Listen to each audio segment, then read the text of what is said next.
Hey everybody, this is Rydo and we're back to Shadow of the Tomb Raider. So we found this statue and it wants me to go look this way and take a deep breath and find something right under another's nose. So let's just go this way and look at that. Then there's a little bit more that needs to happen, I think.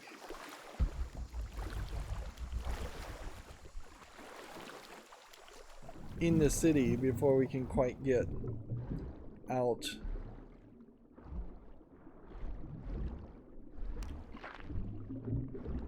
Okay.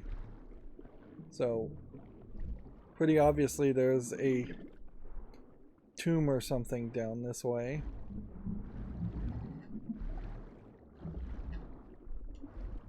I think the game wants me to come up and gain some oxygen. Now where I am doesn't seem like it's a kind of different area. It seems like I could have just walked around if I had so chosen.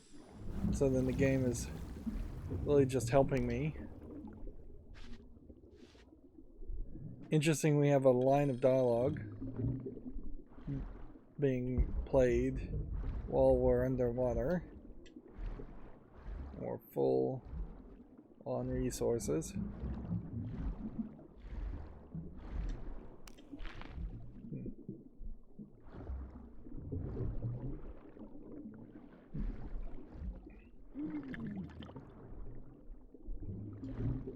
Does seem like there's probably a small danger of trying to go through a doorway while you're underwater.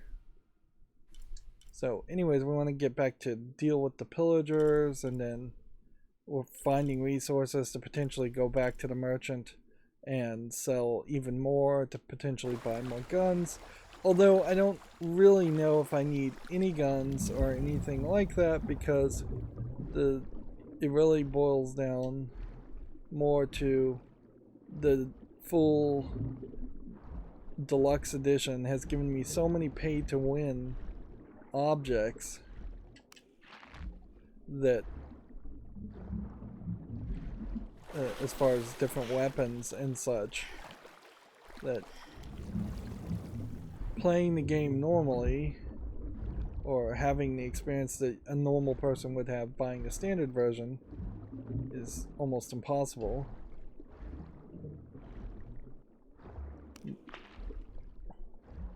Or I guess maybe we're running into a situation. This cast iron conical mold was mainly used throughout the 60s and 70s to shape small gold ingots. Its unique shape causes the gold to settle at the bottom, separating it from impurities. Interesting.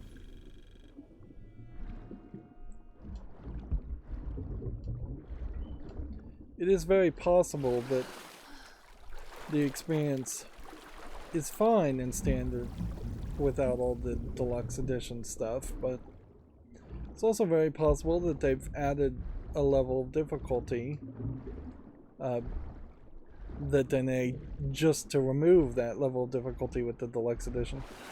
And see, I blindly just buy deluxe editions with all the content for almost every game. It's really the only way, and to make sure you're getting the experience that usually the designers want you to have. Although there are some bits of DLC that are straight up designed to more ruin the experience for players. Interesting. So now we have more secrets revealed.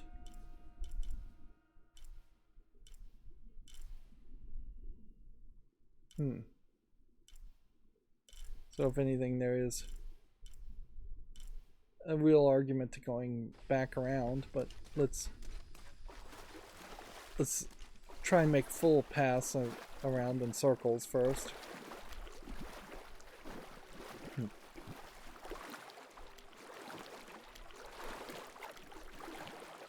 So we started with Cozumel, And that got flooded, and we're probably never going back to Cozumel. Then we're in this city. What was it called? Mazapuca or something? And we know there's a hidden city. I'm looking for Marco. Why? For what? I just want to talk to him. He doesn't want any trouble. I'm not looking for trouble. I'm looking for work. Work? Oh, yeah. Yeah, sure. So, you're Marco? Tell me Omar didn't send you here to mess with me? If any of those animals hurts my son, I'll... Marco, I'm not with Omar. Believe me. What's this about your son? I blew out my knee, so Omar took Pablo to replace me at the dig site.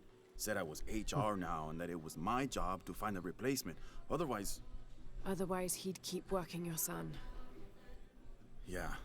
I'm worried he's just gonna keep Pablo up there, even if I bring him someone. Well, it's a good thing you've just hired someone. You? Really? You do that? We wouldn't want to disappoint the boss, would we? Thank you. If you see Pablo, please tell him I'm here. So now, I guess we're supposed to head to the edge of the town for this side mission. Or I could jump here, or I could look at this crypt. Let's... Like, it probably should just mark things.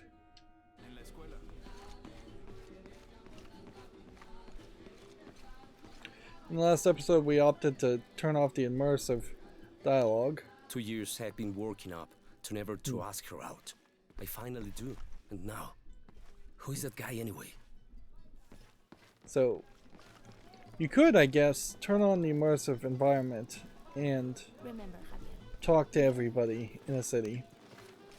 And then you could turn it off and talk to everybody a second time. But practically, I think you just will want to do the immersive environment disabled. It's a shame, but there's just a practicality to it that in almost every form of entertainment, you're expecting the characters to mostly speak in the language you're most familiar with, in this case English, and it doesn't really benefit to have the characters speaking in Spanish and then having to read a subtitle. I have a little less attention span for subtitles, I guess, than just hearing audio.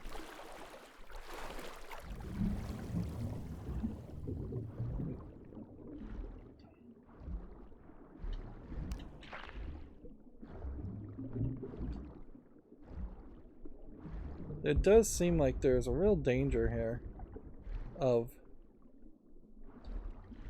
the entirety of the experience being one in which you... It's ridiculous that you would be able to mine underwater. Yeah, it's kind of silly that the entire experience may just boil down to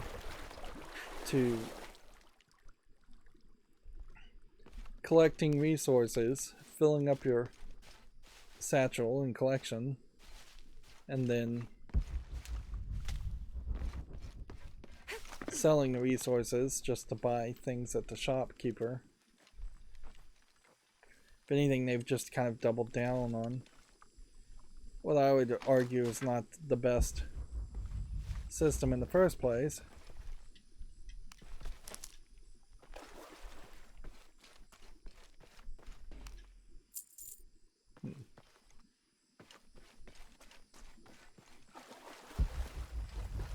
And I suspect this is going to take us somewhere further, and that we aren't just going to find a very Someone has small barricaded the tomb. path.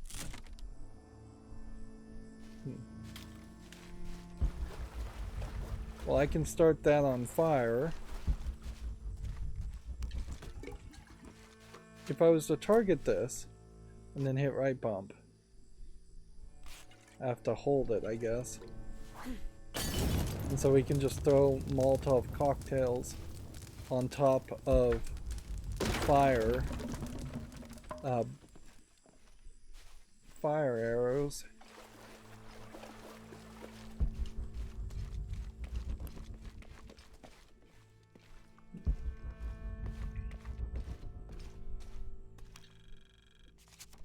What we're mostly looking for, I guess, is experience. Here. See, that has probably revealed that there's a big tomb section all where this shadow is, or mostly where the shadow is.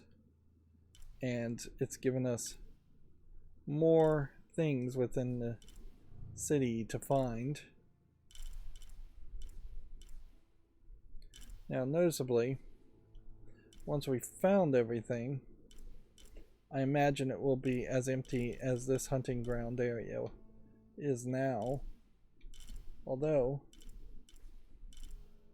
we still need lockpicks, and noticeably we did not find a way to purchase lockpicks.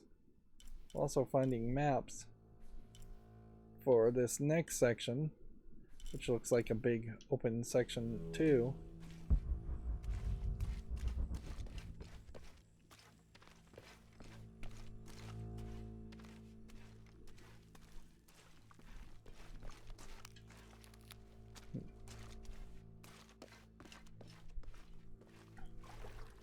I think one of the things you could certainly do is, on the survival instinct, just make it last longer.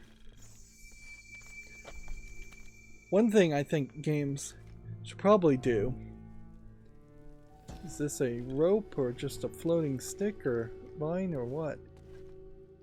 It's like a shadow, but I don't know what the shadow is of.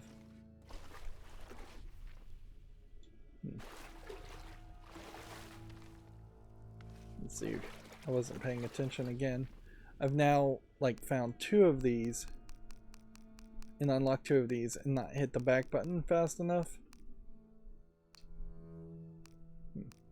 This is probably May new. Waiter's desire for power be sated by the time we follow him to the afterlife. It's literally just one sentence.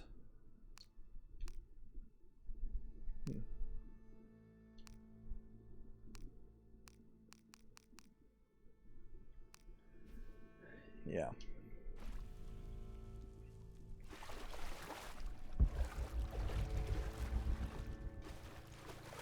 Yeah, I'd like for games, as you continue to use something like this, particularly since this sensibility really is an assistive ability that if you're playing on the hardest mode they would disable. Looks like the bridge is out. And instead require you to use the perception herbs instead. I would like to see it become... Wow, that was a very awkward animation there. Seems like we're seeing more of these slide animations and action sequences. It's becoming a little redundant already.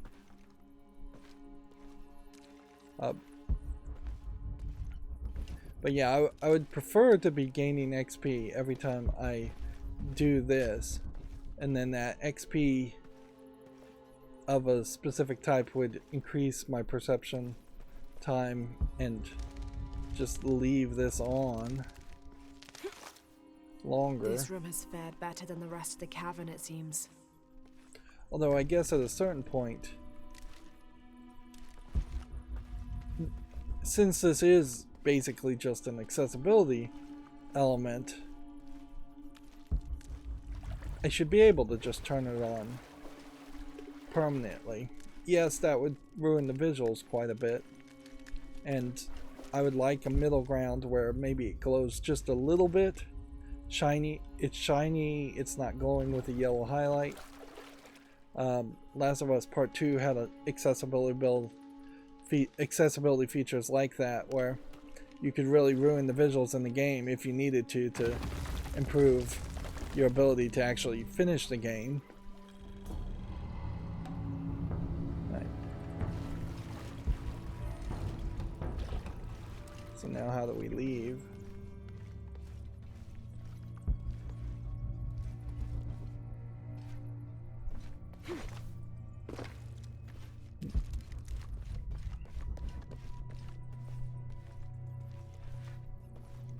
I guess the move here is to run and hit X.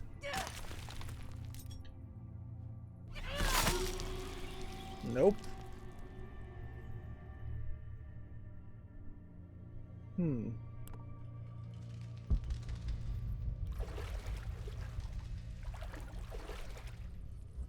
Maybe the move is to climb up the backs of these serpents. Nope. Is the move to crawl through the mouth of that? Nope.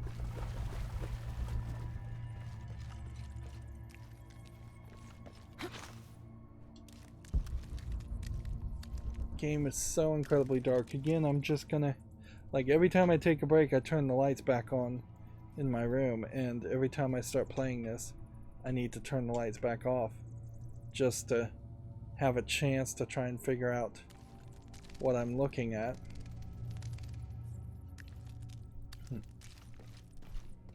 Yeah, actually gaining XP and getting better at your perception feature here is kind of useless. It is better, I think, to...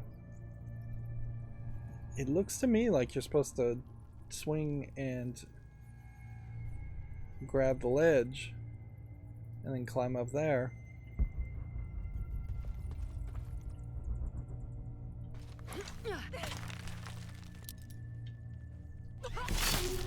Am I supposed to be pressing X during that time? You can't fast travel just willy-nilly. You have to be at a base camp first.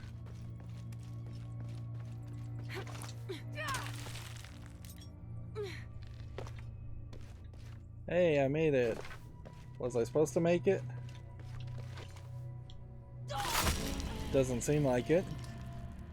We're definitely running into that same problem of these being lovingly animated death sequences, although I think they have saved themselves quite a bit of frustration this time by not, or they've saved themselves some production work, not frustration. They've saved me some frustration by just having the same fall on spikes to die cutscene used multiple places and multiple times. I imagine there's probably 4 or 5 different falling on the spikes to your death animations, but in the first game in particular it felt like there was multiple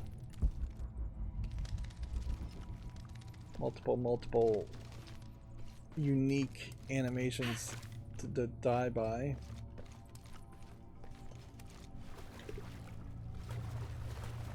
Let me just double check to make sure that there isn't a door or something here.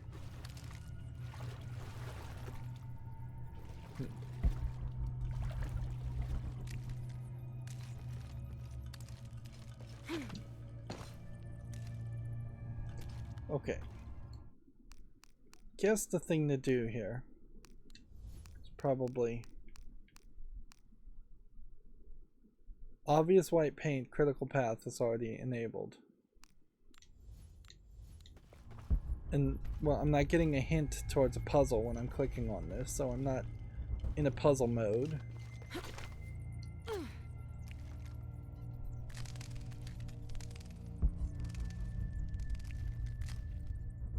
It wouldn't make a lot of sense that you're supposed to jump down there.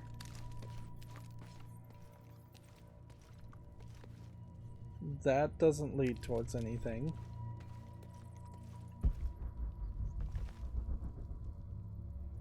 And we got to this point, and then we swung here. It does seem like there is a... Yeah, there's a climbing section all around here. So I just need to hit X I guess, there.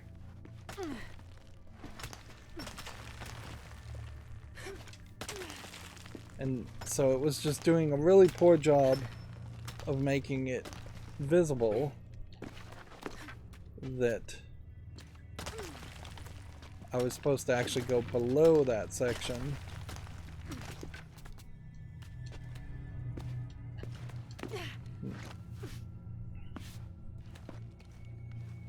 And the flashlight went off at some point and she turned it back on.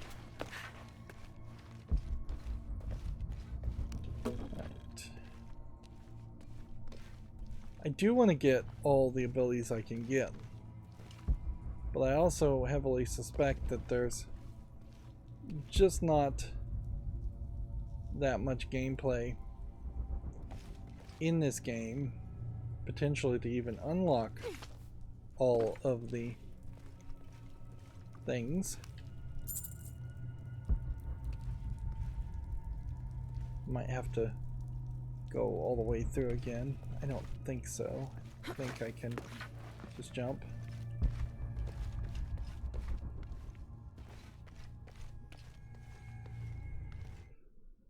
Here's another question. Let's just see if we can turn up the brightness another couple notches and see if that works any better for me. More and more, it really just probably is going to blow out the visuals once we get to the lighted sections.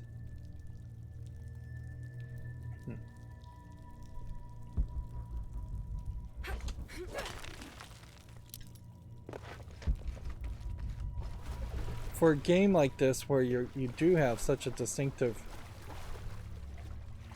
difference in lighting sections, it wouldn't probably be the worst idea if there was a, when the flashlight is on, turn the brightness up to this, and when the flashlight is off, turn the brightness up to that. And being able to adjust contrast probably wouldn't be a bad idea either.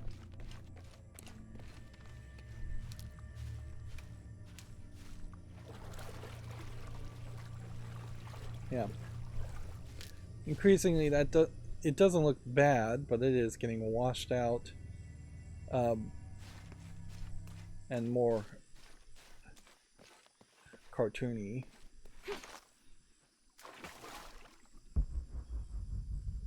Where are we on the map now? Well, we missed a relic. Or did we miss a relic?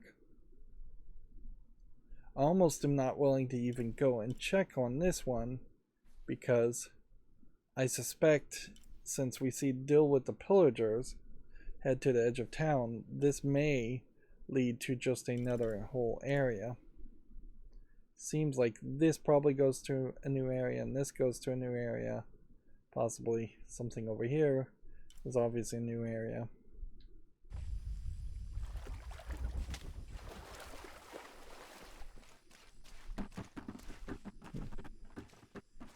And either one of those directions would have led.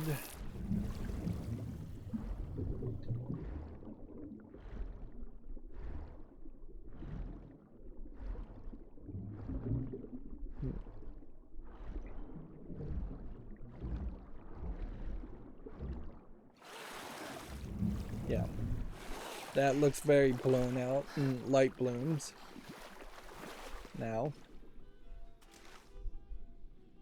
but I think we're gonna just have to live with that.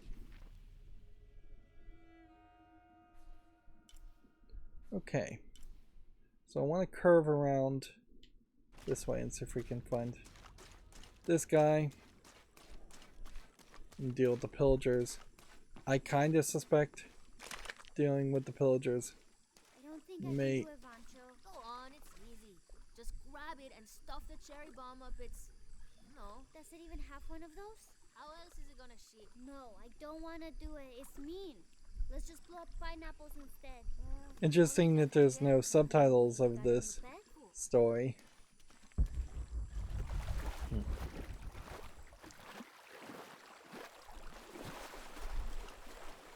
This village was once under the wing and watchful eye of the condor, but we let the eagle chase her away. I'm not sure I understand. Neither do I. We lost ourselves in our pursuit of things. Thought we'd be happier with coins in our pockets, but the eagle took that away as well.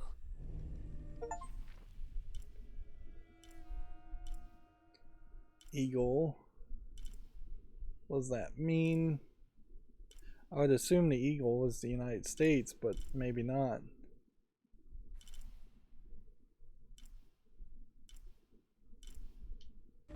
They're talking Peru.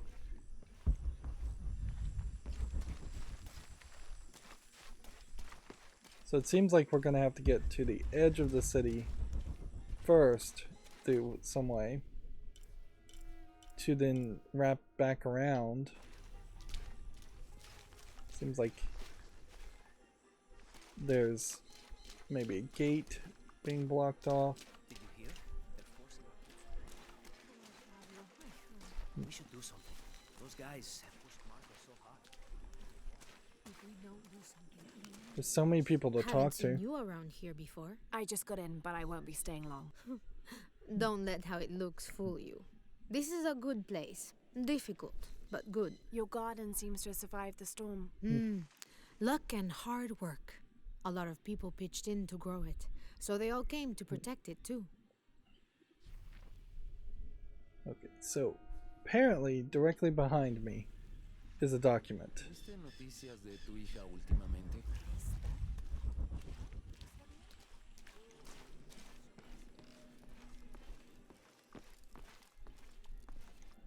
All these different flowers.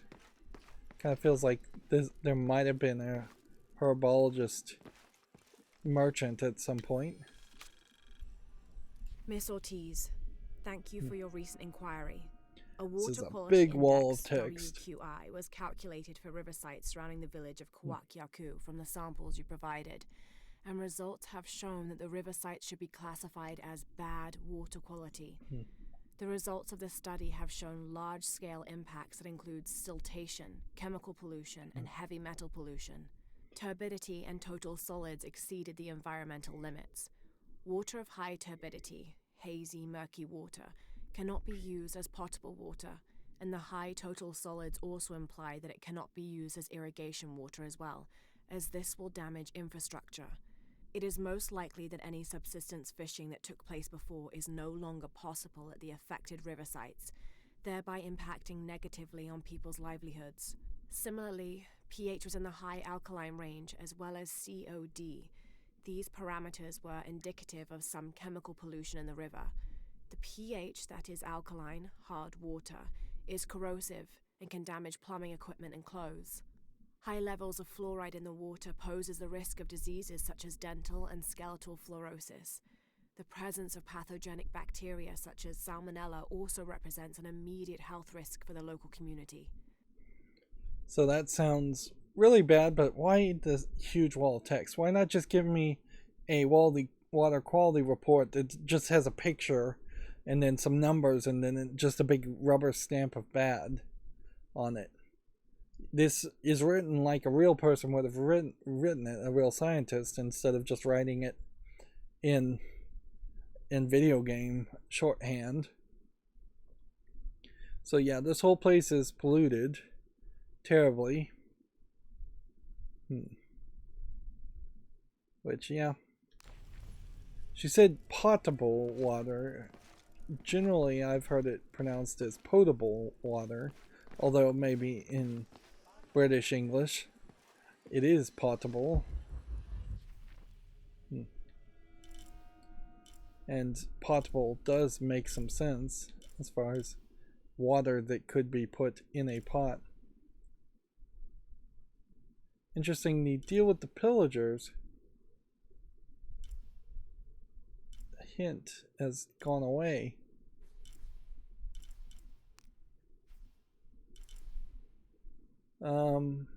Yeah, that whole quest seems like that's somehow disappeared from the map. And it's somehow disappeared from the the quest list.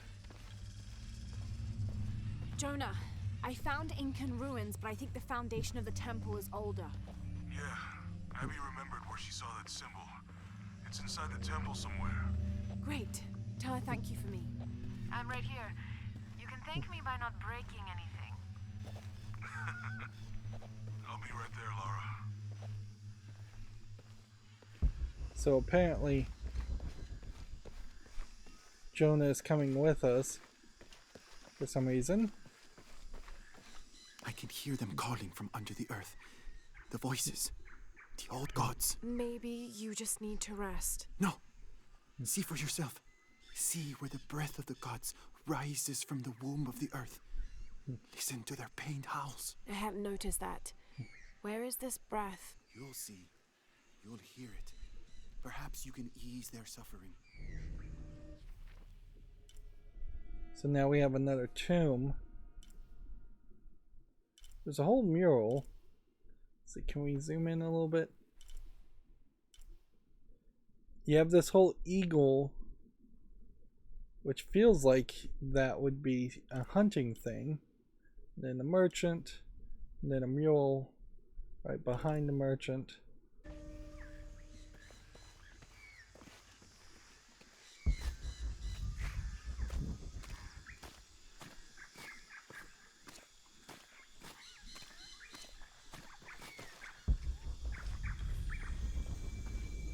Found the new base camp. All full up. Can't carry any more.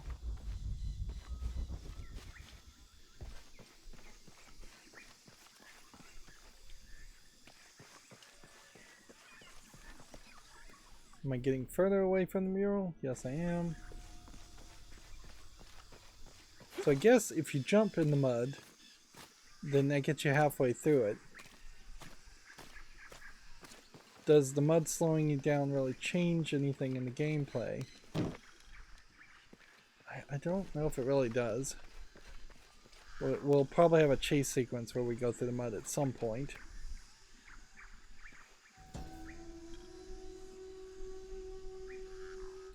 Rea, the Incan god of the moon. He was relatively low in status, so he didn't have a mate. This tells the story of how he reshaped his sperm into the form of a fruit, which impregnated the goddess Kavika when she ate it. His pregnancy came as quite a surprise since Kavika was a virgin. But when her son was born, the boy immediately solved the question of his paternity by crawling right towards Rea. Kavika was so humiliated by Rea's low standing that she fled with her son to Peru, where they turned into coastal rocks. Weird story, I suppose.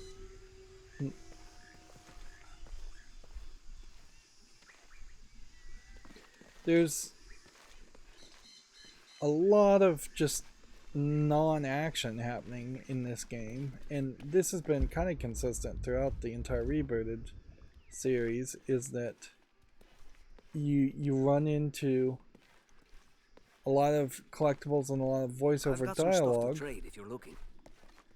and How are it things? almost certainly would Check out make what I more have. sense if they just said forget it and went back to the old style of Lara Croft games, where you had much smaller bits of story going on, but you were just always running and gunning. Okay.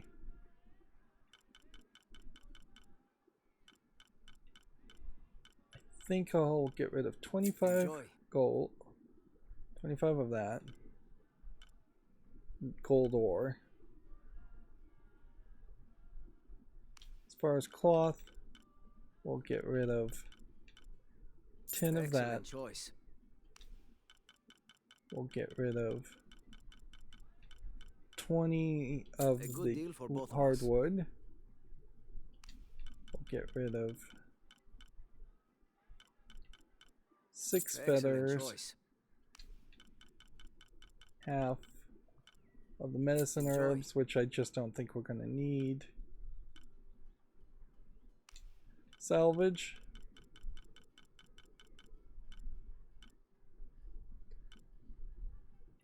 Suppose what you're creating is a situation where you get rid of the salvage for both of us. and then you stop and then you're just not repairing or upgrading Excellent weapons. choice. But because of the DLC stuff, you really don't A need good to. deal for both of us. You really don't need to upgrade Excellent weapons. choice. Now, I think they probably are giving me enough resources here where A good deal for both I of us. could potentially upgrade every weapon available. Okay. So this J&D model may have heavy damage, so it may be more like a magnum gun. Let's get that. Enjoy. And then that'll leave us in a bad position where we can't really afford anything else at the moment. Come back soon. And you can't actually switch weapons. Yep.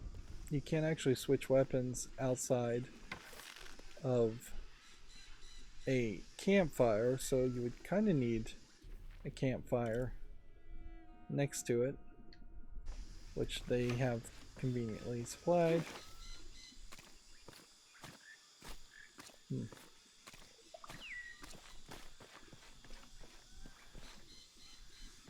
So let's grab some salvage. Let's grab some of this. Let's grab some of this. Grab some of this. Let's use Thank this. God. The storm barely affected the village. The epicenter was closer to the plain. But it could have been much worse. What have I done? What if the earthquake hits here? Hundreds of people will die. I need to find a way to stop it. Let's go ahead and purchase this.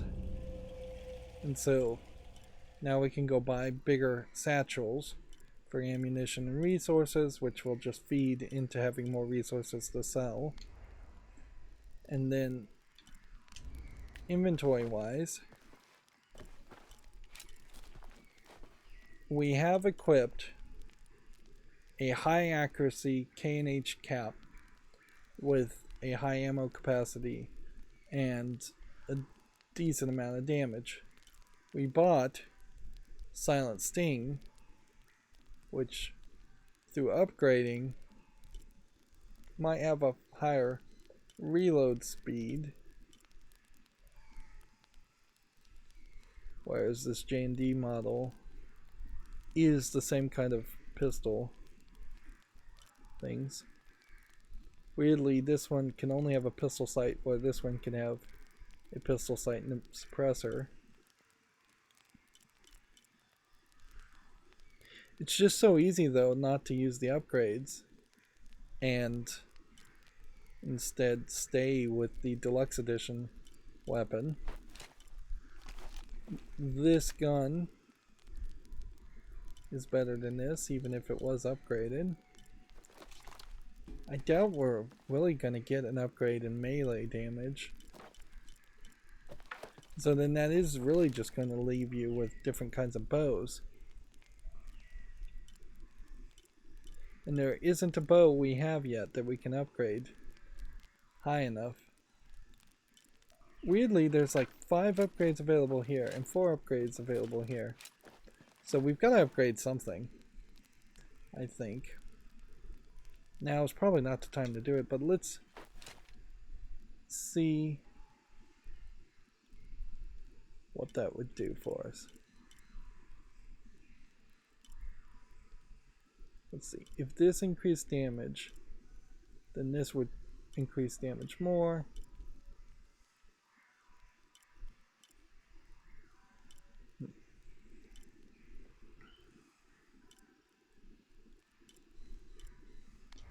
Yeah. Just don't think it's worth it.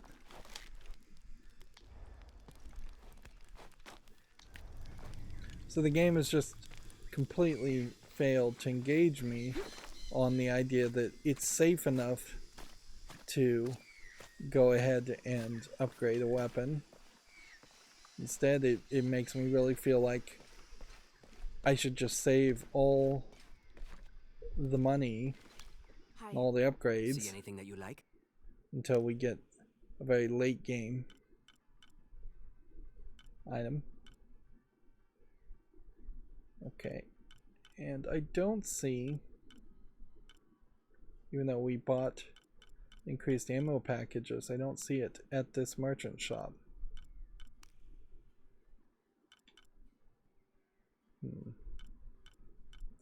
And it probably is worth it just to spend the money to buy these outfits.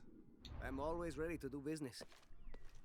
My concern, I guess, would be in part that there may very well just be a... Do you have anything you want to trade? So when can you start pulling your bow? When you get right around this line.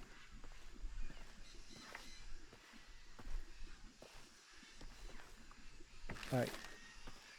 I see an eagle. Can I hit an eagle? They do seem like they're just going in circles. So need to know where they're going to be. That should be good enough.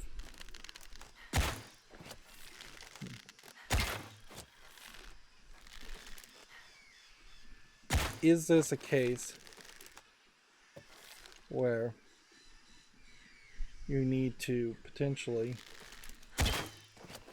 have multiple hunts of an animal type?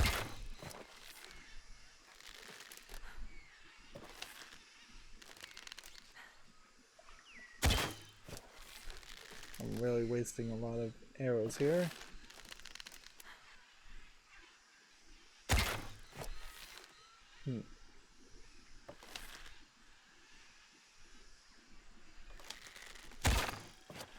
There we go.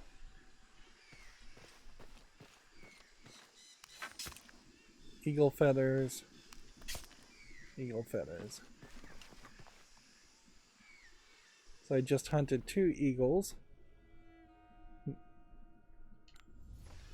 which are used for crafting outfits with special abilities. We'll make some more bows, arrows.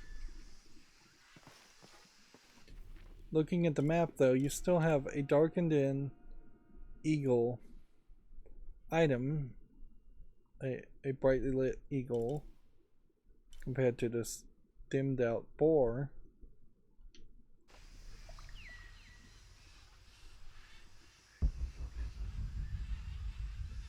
But I don't see anything else. I do see that. So if I can get up there, which obviously there is a way to get up there.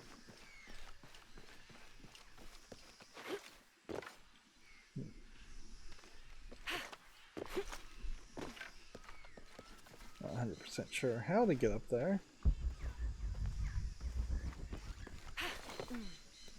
Guess maybe just do that. Sure doesn't seem like the game wants me to be able to reach that.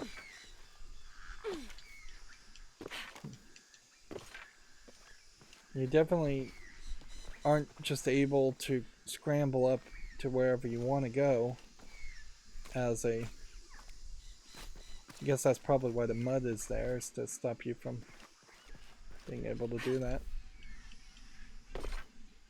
Notice how you're just flailing around, falling in this falling animation. But when you hit a wall, if it's not a wall you're supposed to be able to scramble up, you cannot reach that spot.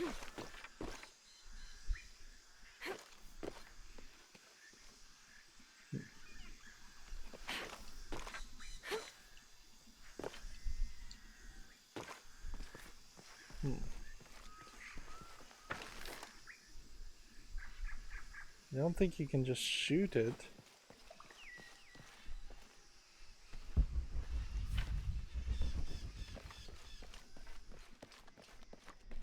I think there probably is a way you could climb, but you can't even jump once you're in the city section.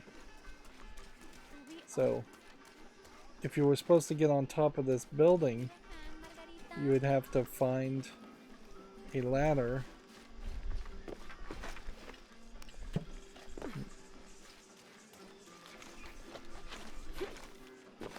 That's as much as you can jump. And you can't even do that much in this section.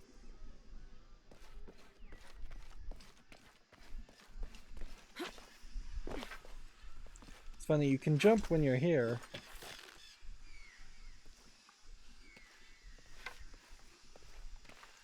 Alright, well, we'll give it a try and see if hitting it with an arrow does something.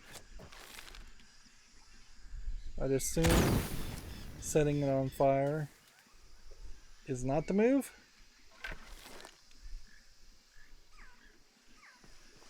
Unless you were just trying to call down the wrath of some large eagle.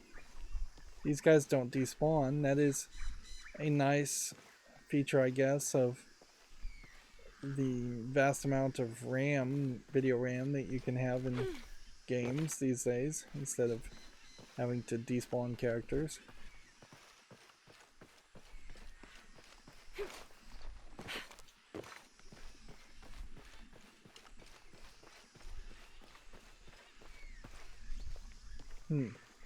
Maybe you're just not supposed to reach that, and that's just supposed to be visual.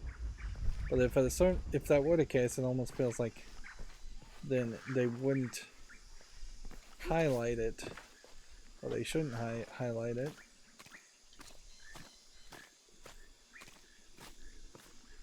This side doesn't have any way you could get up there.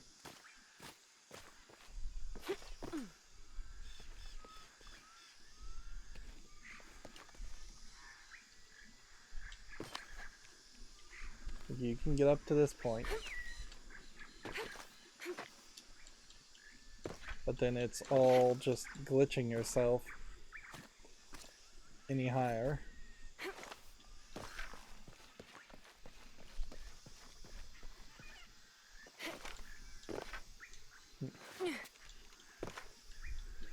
It almost seems like you can reach that if you glitch yourself high enough. But this is really not a game that should be embracing the idea of glitchiness, even though that is fairly commonplace, I think, with the previous Lara Croft games.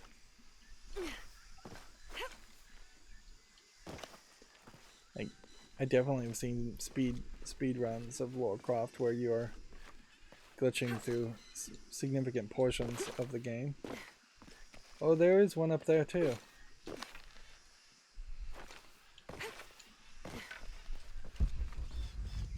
It's harder to see, but there is, I believe, a nest up. Let's actually do this. Nope. Guess there isn't a nest that way. And shooting spiders, I don't think is worth the effort. Although it would give you 5 XP. Doesn't look like you can collect anything from it.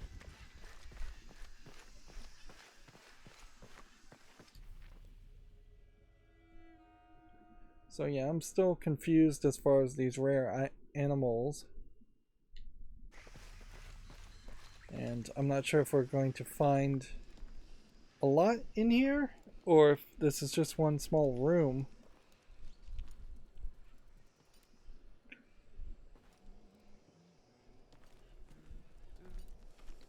Jonah just shows up. Looks a lot bigger on the outside. What'd you do? Jonah, look. E-shell and Shack shell. The twins come together.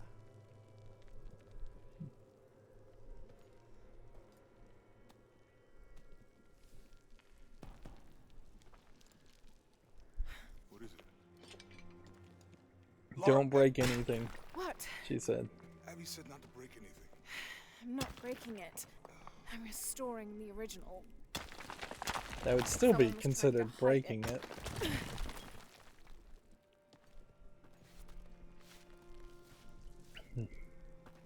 The twins come together before following the path of the living. It's been tampered with. Like that thing in Mexico.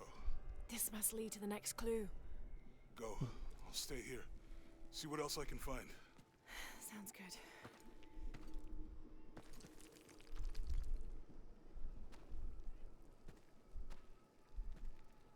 He called himself a cook, and I think that's really all he was, as far as Jonas. So him staying behind, seeing what he can find, is really more of just an excuse to say he doesn't want to go. They might as well just say he's got an infection in his arm, The twins. Life and that and he death. has to rest throughout the rest of the game. Jonah, I found the temple. Great. Damn. Trinity already there, trying to blast their way in. I'm gonna take a closer look. Okay. So I've just straight up not gone and checked out this area. But obviously we're going to either in its current form or maybe in a past timeline form come back to the city. And then this deal with the pillagers section.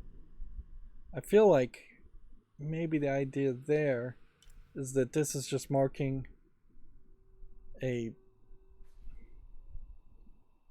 thing you're supposed to do, and that this indicator on the map isn't actually where you're supposed to go.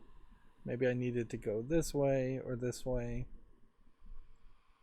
And while the main story is pushing us forward, I could turn around, I guess. Although the game has this cinematic walking section here. As I am walking here, it's not really encouraging this motion. It's like I can't run anymore.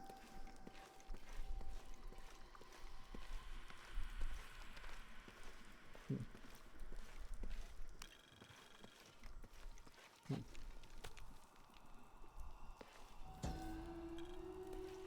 100% proficiency increase there. From life to death, full moon to new, this temple serves as guardian to the silver box. So it seems like we are going to get to silver box.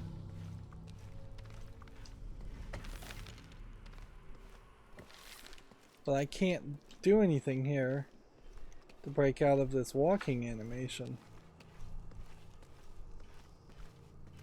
I may straight up need to just kill myself to try and reset it. Yeah. You go that way, it locks you into a walking animation. Which that is a weird way to potentially tell the player not to go that direction instead of just having Lara say that's the wrong direction. I should go this way.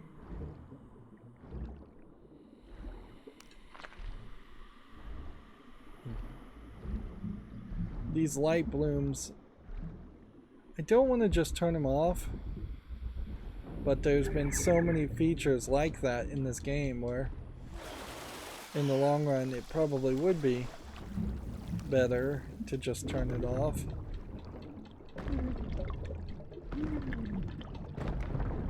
For the sake of visibility.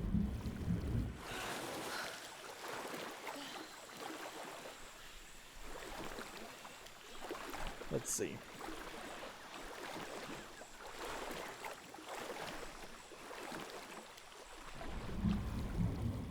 So here's a bloomy section. If I come over here and go to the display and graphics and just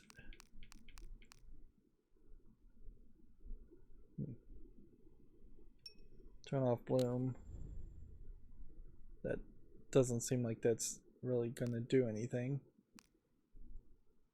Allows bright spots on the screen to bleed light onto the surrounding area.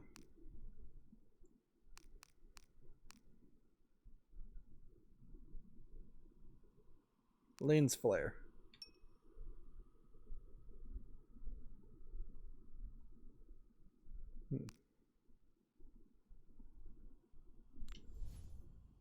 So this is what it looks like with lens flare off.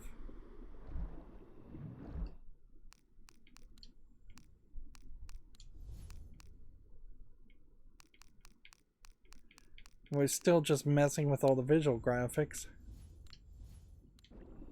And that's what it looks like with the lens flare on. So it's not even really that different.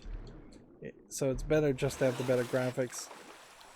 Like ideally what I was hoping is that you would get in a sequence like this and then it would get rid of all these rays of light from the sun and then you would just be able to swim around and see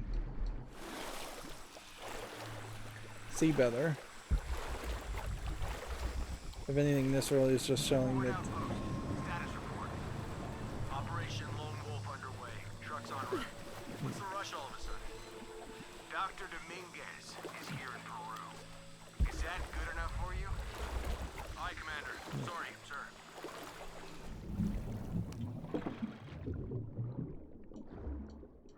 Yeah, there's far too many visibility make the game look pretty features that are actually making it harder for me to see and play the game.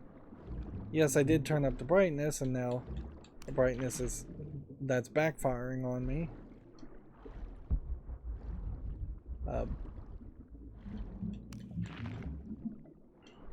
Those look like they may have been piranha, but they probably are closer to real world piranhas instead of video game piranhas that aren't likely to attack a human.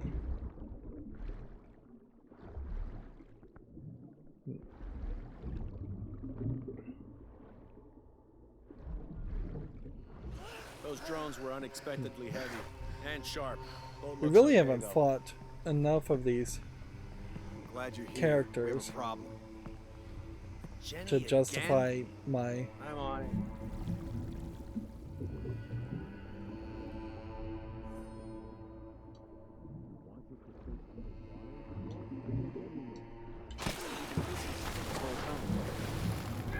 $30 XP instead of maybe 15 XP for a stealth kill. Plus maybe a 20x. Wish we knew what was going on. Enemies in red are visible to others. Command, this is Dock Station. Operation Lone Wolf underway. Drones have been launched. Seems like they're launching drones. 5 miles downriver.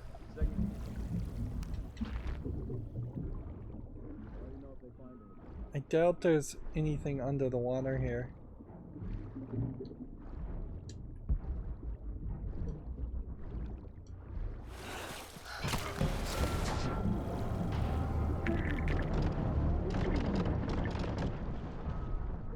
Well, they saw me, and I don't see why they would have seen me. That doesn't seem very fair. I think that guy's in red.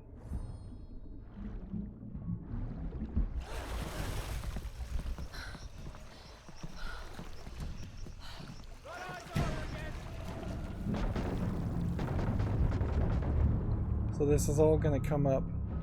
Just how stealthily can you swim underwater and avoid getting shot? Now, it does seem like you get an increased chance of rectifying the situation and still doing stealth kills for that extra XP. Particularly in this case, I don't think you can really survive hand-to-hand combat with.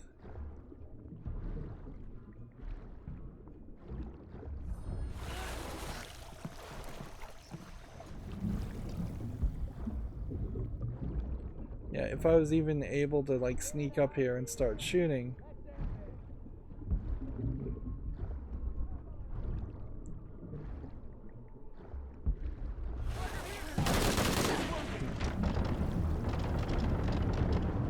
Clearly this is not working though.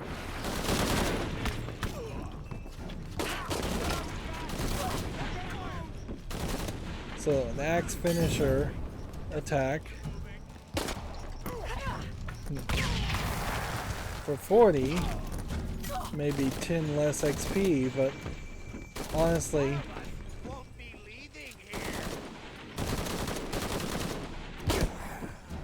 headshot gives me 185. So forget stealth. Stealth is worthless in this game. Whereas stealth would have definitely worked better to force you to play a little bit more like a old Tomb Raider game, as I imagine it. The idea there would be to push you towards more platforming and running away and avoiding combat.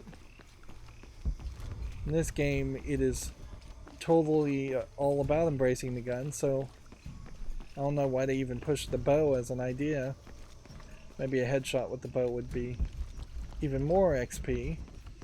And we killed stealth people in the water, so I have no idea if I'd ever be able to get those resources back. Noticeably, there's things here to collect too in the middle of combat. When the Lord gave his covenant to Noah, saying never again will he destroy this world, it can be interpreted as he has decided humanity has learned their lesson. But have we? There is also a different interpretation to be made, and that is that he has given the agency of destruction to mankind itself. We are responsible for every living soul, and they are now tarnished and besought. It has been 4,000 years since the world saw purity, and we aim to end that. We will be the architects of the new world. We will pave the street to heaven for all. We will usher an end to this sinful, reprehensible world. While it is true, anything can be interpreted in any way. I think it's a pretty terrible interpretation to say that's the point of the Noah story. You could interpret the Noah story as never again will he flood the world, but he may kill people, large amounts of people, in other ways, which definitely gets proven when you have the killing of every firstborn son in Passover, which happens after that point.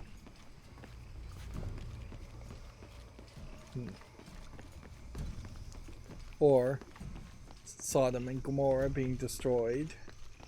It's another example. I think the Tower of Babel also was collapsed and destroyed after Noah's flood.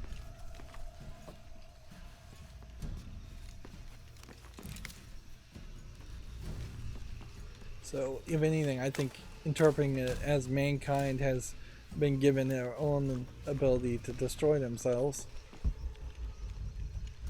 is a very inaccurate description.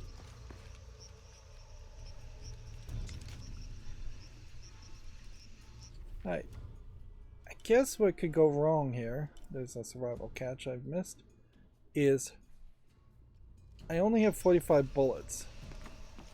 So it is believable that if I just use this gun with the deluxe edition increased damage, I may find myself running out of bullets. Okay, it says there's a survival cache right where I am, which means it must be underwater here.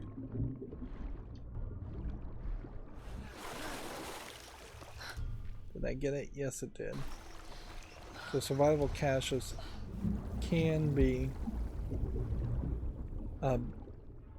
buried in the ground underwater. I don't see any bodies in the water to potentially loot. Meanwhile, you've got this large break here where they wanted me to be in stealth mode. Clearly I'm still crouching down and trying to hide. There's more people to fight, and yet even if I had done that perfectly, then the game would have pushed me to get out of the fighting mode to read and listen to the dialogue on that item and find the survival cache. The two gameplay mechanics of searching for resources and fighting are literally conflicting with each other. You okay? Yeah, there's a Trinity base here. Hey, Jonah, What happened here? I said don't break anything. Hey, Abby, I can explain. I'll get back to you later, Lara. Don't do anything crazy.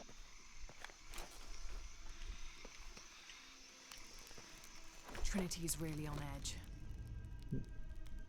Still, if they're here, they're ahead of us. At least it means I'm on some sort of track. If Dominguez is right, and the sun is dying, I have to get to that box before he does. Okay, so we've learned something new.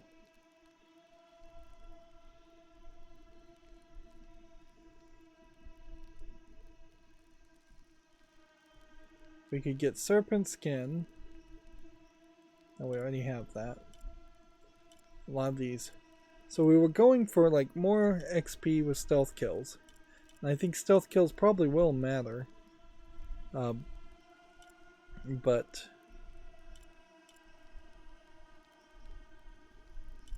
I really feel like shooting is probably the better move. And we know now that there's only a small amount of challenge tombs, while there are other kinds of tombs on top of it.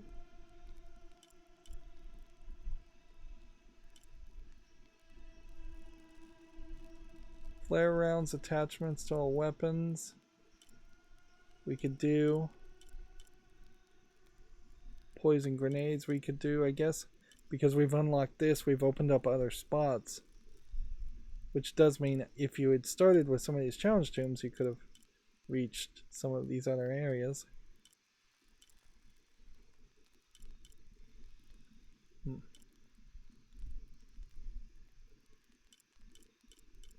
Yeah, I don't think upgrading this would make any sense. I would like to upgrade that, but that's probably a bad one to spend a point on. I don't think I can actually afford anything worth buying at the moment. Never slip when grabbing ledges, more reaction for traps. Reduce damage from falling from heights. Apparently you do take damage from falling from heights. Visual assistance when aiming at an enemy's head. Increase precision by holding charge shots for a longer time.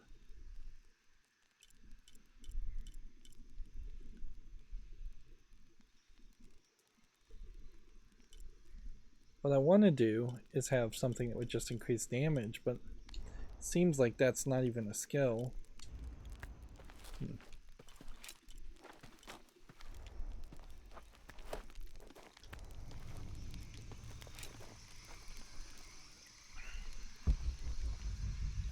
Okay. Official Trinity report. The younger Croft is more active and less cerebral than If her one father headshot was. gives us 185 Although XP, intelligent, she is less then focused finding on the meaning and all these history of pickups the artifacts she seeks, and more prone is to risk not really even taking. worth it. With no children or family of her own, she is free to pursue her targets, almost to the point of obsession.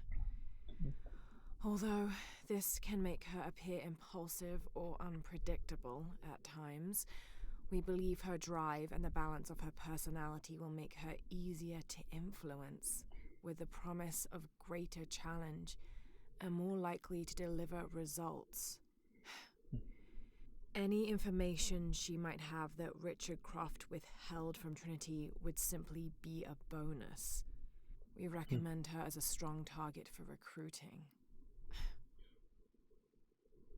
So you can hear in the way that's being voiced that she's got a large amount of disgust in how they describe her.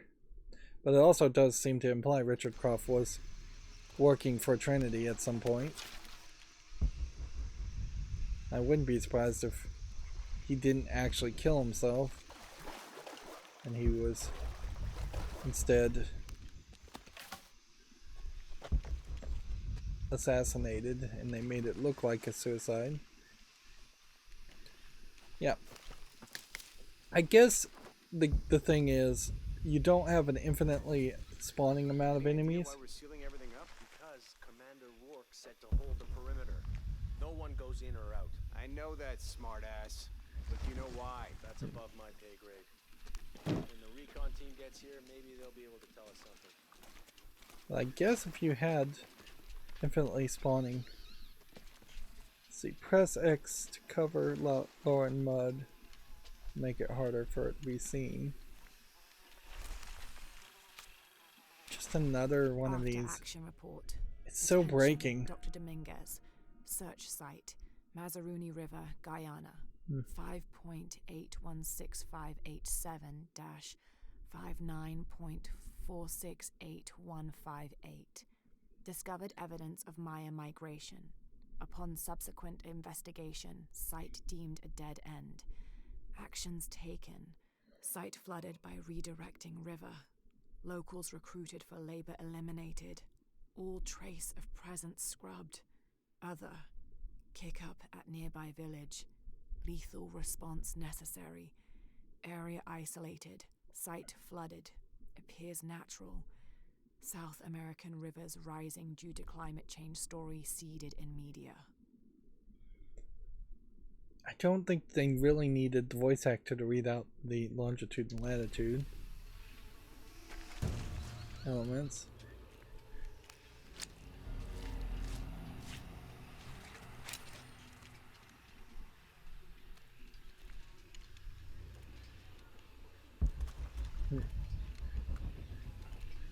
They could have the voice actor certainly paraphrase a lot of these.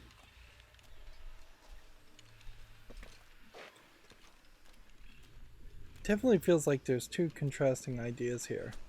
One is the idea of having different outfits and armor, and one is pulling a predator and covering yourself in mud. If this was a predator game, running around the forest while predators hunting you would be about all you could do. Have you achieved lockdown? We're almost there. All access points are covered, and most of the barricades are finished. Almost isn't good enough. Secure the perimeter now, and make damn sure it's locked tight. Aye, sir. If I could ask, sir, what's going on? Recon team is en route. Rourke out. We shouldn't assume the worst. It might be okay. So that's 40 for a stealth kill versus 185 for a headshot. I don't understand how this could have happened. Lazy shit. Now I have to do everything. Headshot with that is 35. Recon team better get here soon. And that used 3 arrows.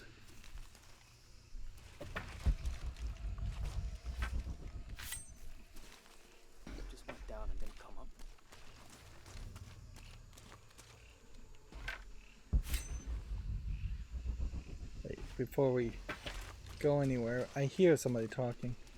Is there anything that needs to be searched? The sightlines are shit.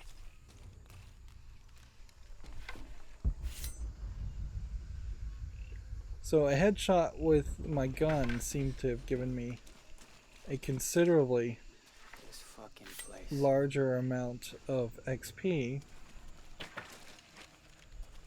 But I feel like if you're gonna go down that route, you probably have to. What the hell's happening? You probably have to make sure that there's only one person left.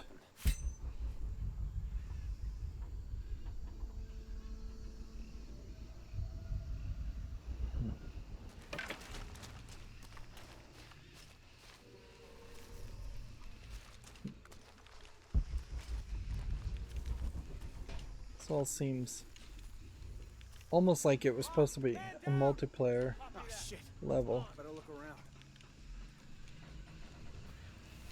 Sweeping clear. Let's move.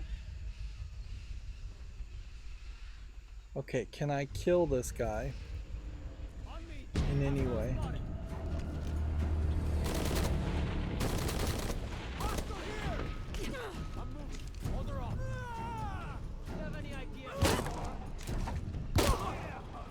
Headshot that time gives me 35.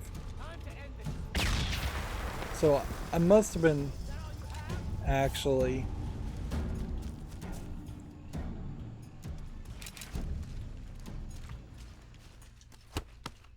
given a lot of experience for clearing the area.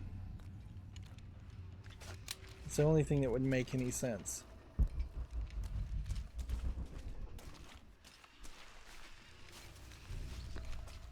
Because it doesn't make any sense at all that I would have been given 185 for a headshot with a gun.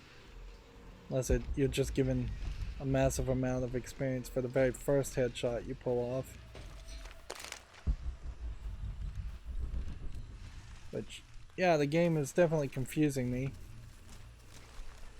But that does do me the favor of telling me, at least, that I made the right decision by going for stealth kills. Okay, the perimeter's locked down. All we have to do is wait for the recon team. Doesn't it seem a little weird to you?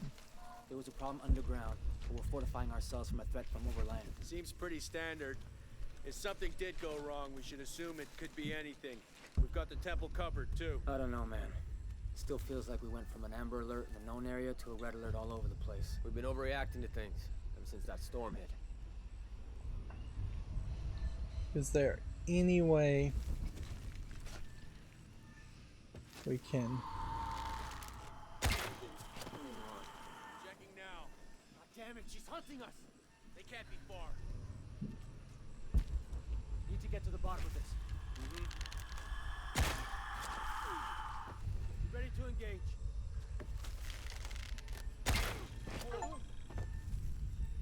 So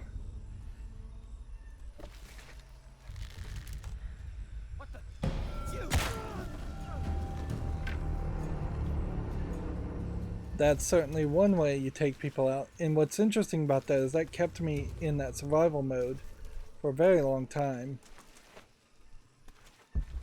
So the game was obviously helping me there. Of course, bow and arrow kills Commander Rourke is here in are Peru. not enough, Trinity to lock down a as dig site below an old they aren't oil well. as much XP as stealth kills. Yeah, I'll see what they found. Melee Rourke stealth was there kills, I in guess. Cozumel when Dominguez took the dagger. They must have figured out the next step to the hidden city.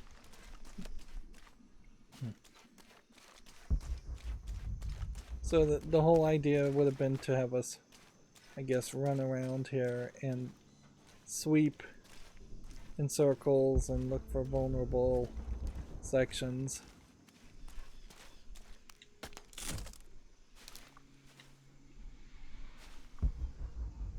It looks like gold, but that's just gloves, I guess.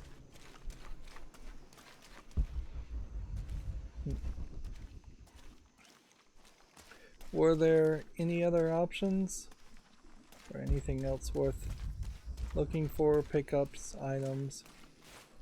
We'll craft some more arrows just so we have a nice resolve. Jumping up here, while doable, probably is not helpful. It seems like we're going to open this door, and I guess that's going to open up more of this map. How far does this map go? Still a massive amount. Like, we still have not hit the edge. So this Peruvian forest, see if we can zoom out. Oh yeah. If anything, the map is straight up telling you how big it is. And so we now know that there is probably another whole section here and another whole section here in this part. Peruvian jungle, Yaku, and then seemingly a lot more.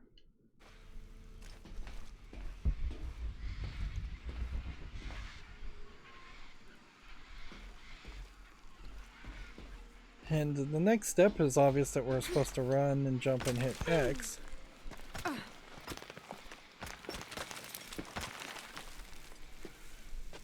But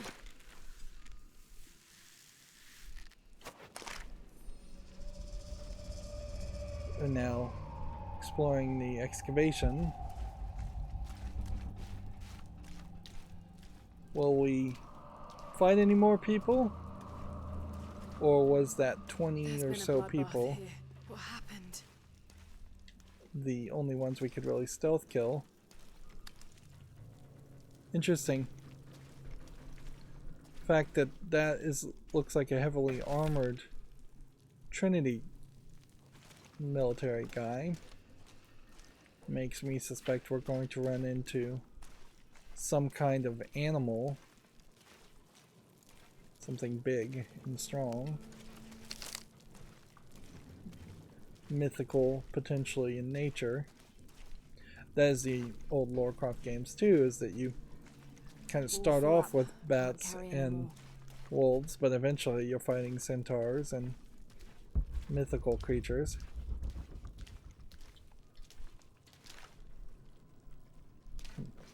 I'm still very high on the amount of inventory. And I guess it is important to collect things then if you're only getting about 35 for a stealth kill. Attention, Dr. Dominguez. Possible entry point located for temple outside of Yaku. Excavation equipment en route. She's a slow reader. Now I do have to say, I've gotten into the habit of watching like YouTube videos at 2.5 speed, 2 speed. So, maybe she's just a normal speed reader, but to me it seems like she needs to be reading a lot faster, or she needs to pick up these things and read them as I'm walking.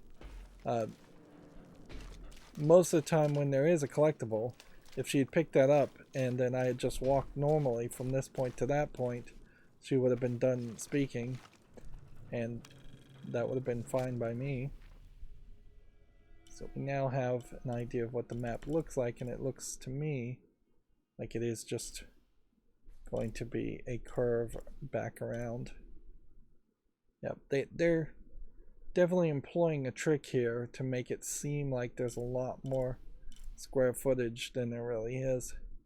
I wouldn't be surprised if one of the sales points of this game was that this game had miles and miles of square footage that you cover, but if you're just walking the perimeter of something and you barely have 10 feet in these narrow hallways around the perimeter, that's not a lot of actual square footage, just because the map itself from the highest point to the lowest point might be large.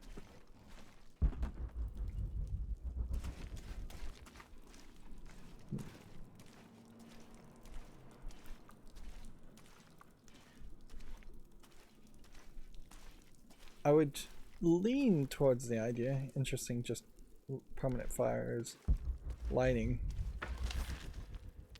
I'd lean to the idea that you're going to potentially find the silver box here, but not find the dagger, and you're going to need both of those to go back in time. Again, pretty dark sequence. And so we might just return to this area later.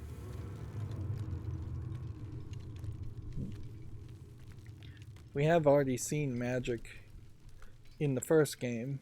I'm not sure if they really showed too much magic in the second game, but almost certainly something was magical in the second game too.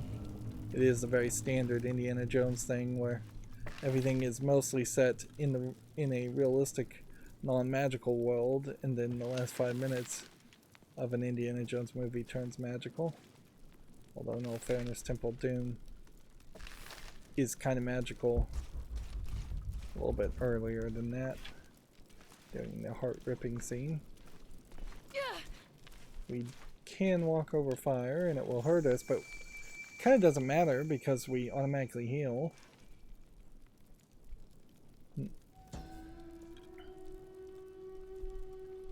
Some more ma'am. From death to life, new moon to full, this temple serves as guardian to the silver box.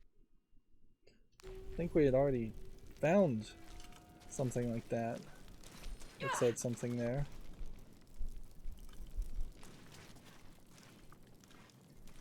Yeah, there's no heads-up display in this game at all, I suppose, and that's probably why the menu is as clunky as it is. But yeah, we don't have a stamina bar, we don't have an energy bar, we don't have an XP bar, we don't have an inventory or anything that's permanently here. We do get this popping up. It's kind of in an awkward position. Jonah, I made it You inside get, the temple. like crafting indicators. Some numbers. I'm gonna clear it off.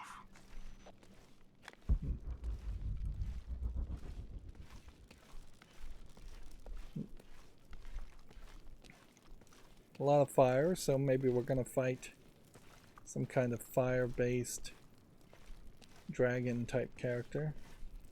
Fire serpent from the looks of the design. I'd assume it might just jump out of these flaming fire pits. So we just get 50 XP for no reason, just for, I guess, being in a certain area. The numbers on the pillars look like the first half of dates. Ishal on the left, Shakshal on the right. Useful to explain itself that way.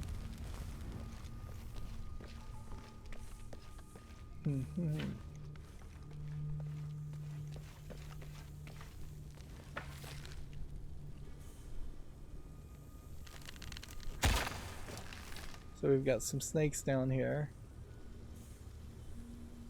that we can't kill.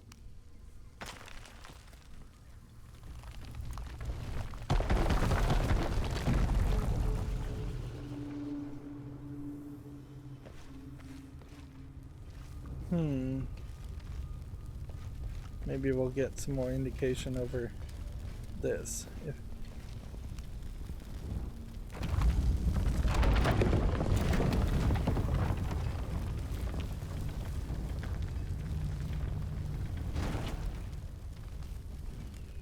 Okay. So I see a 3, and then I see a bunch of breads, and then I see a 4, and a 1, and a bone. Okay. I have no idea what I'm supposed to be learning from that.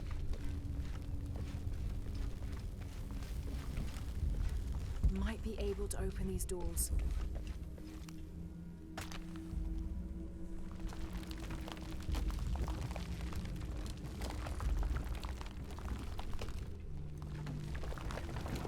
We'll just, I guess, spin this until something happens.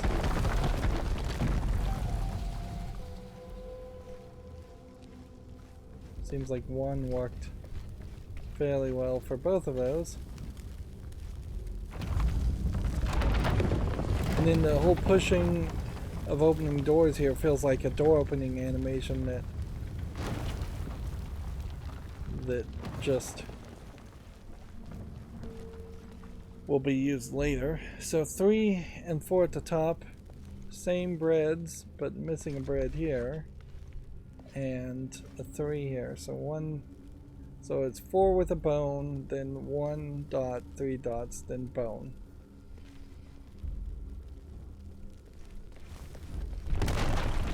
Steady now.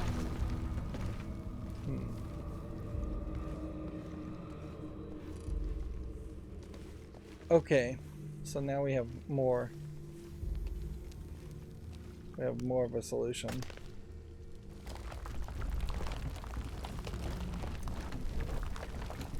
So I know what's happening. We want to do that there.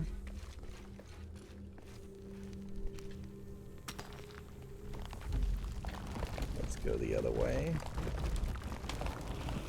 We want to do that there.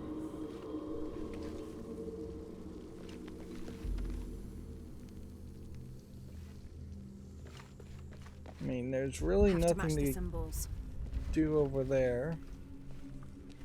We are getting still a lot of flickering of lights like this. And I don't know if that's just because of the game engine or if that is ray tracing. It may very well be ray tracing problems, but it makes me think potentially that there's some collectible over in an area that logically doesn't seem like there would be a collectible. Okay, so my hope here is that we don't push this and fall into the snake pits.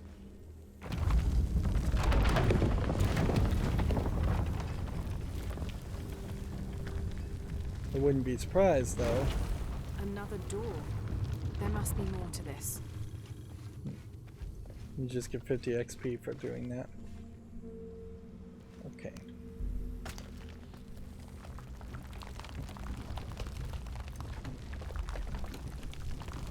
So now we need bone.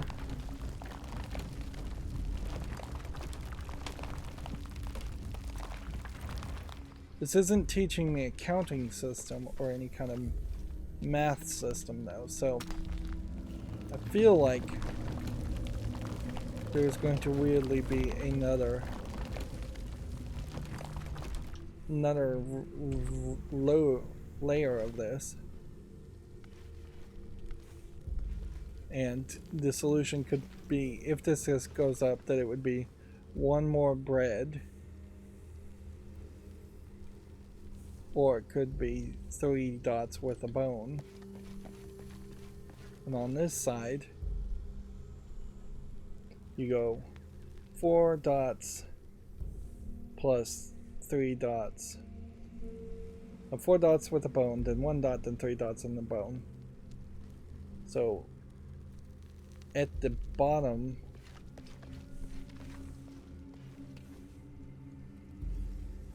well, wait a minute. Like, if the top one here is the culmination of everything below, 1 dot plus 3 dots plus a bone equals 4 dots and a bone, then it may just be blank or 0 if there was one more layer, and then over here it would be a bone, but we haven't seen a blank or 0. I bet though this is just going to open the door. I assume if I had gotten it wrong and tried to press this, it would have dropped me into the snake pit and killed me. And then we would have had a new custom death sequence. There's an incomplete date and a depiction of Chuck Shell. I have 2 dates here, and E-Shell. I think I've seen the date on the left somewhere. The photo from Cozumel. Maybe there's a clue. So they're telling me to check in the Maya long count calendar, photo. All dates have 5 numbers. This numeral was damaged to look like a 13. But what if it's really an 8? That's a 2,000-year difference, and the constellations would be in a completely different position. So the star path would lead west to somewhere in Peru.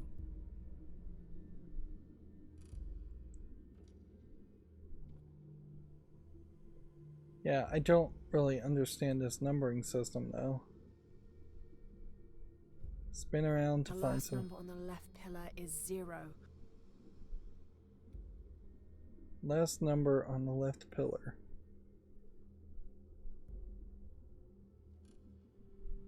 Yeah, but what symbol is 0? The last number of the left pillar should be a 0. Which one's 0? You're making an assumption that a 0 dot would be a 0.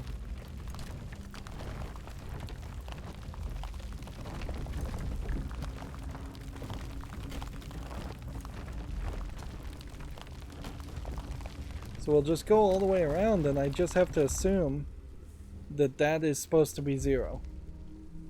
Okay, Jonah. What's the final number for Shack Shell? A line across with 2 dots on top of it. 7, I think. Thanks. So I guess they are slowly teaching us maybe a counting system here. That the bone equals 5. So then this would be 9, 1, 3, 5, 7. And then this would be 8, 0, 0, 0, 0. How do those 5 digits combine? I'm not sure. I don't know if it's a base 10 numbering system. I don't know if that's supposed to be 8,000 or if it's 8 decades and then 0 years, 0 centuries, 0 minutes, 0 hours. I imagine we might end up doing that puzzle or using that numbering system again in a different puzzle. Now it would be really unfair if Jonah had told us the wrong information. That's it. See, now I got 500 XP just for solving that puzzle after getting 50 XP for solving a piece of the puzzle.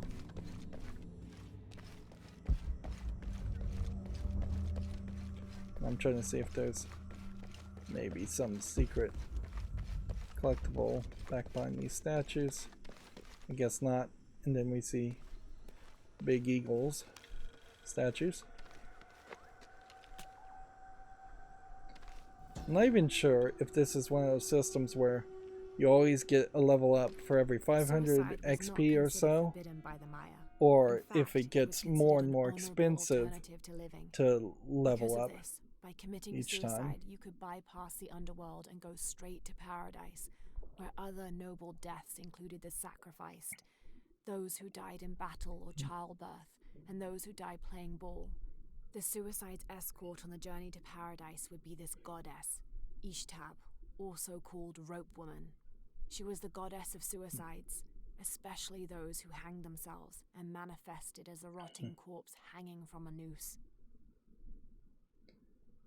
I'm wondering if this is real mythos, or if this is just all being made up.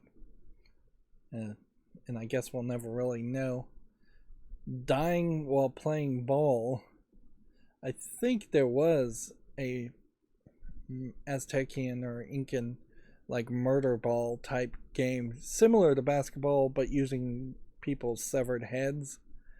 Somewhat similar to basketball. I wonder if that's what they're referring to.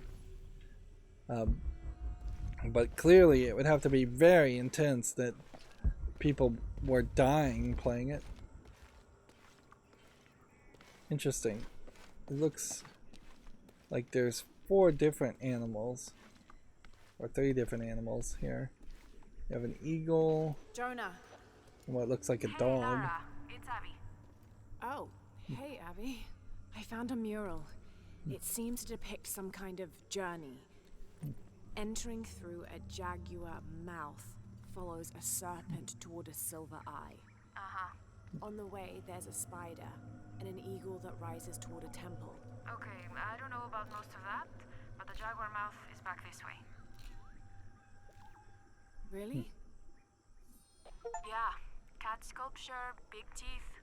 Oh, here. He's back. Lara, you okay? Yeah, I'm heading back. Good. I think you're gonna like this. For a second there, I thought Abby had just like captured Jonah and she was working for the Trinity. But she may very well be working for it. Then we just unlocked some more photos that I didn't press back in time to see. Wow, we really are making a lot of progress.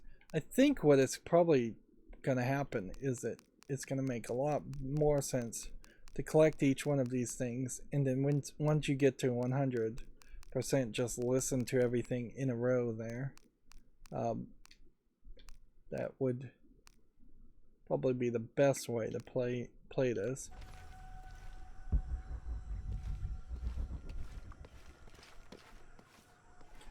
These are nice textured murals. You're never going to get to use that texture a second time, unfortunately. Then like this floor pattern you could probably reuse.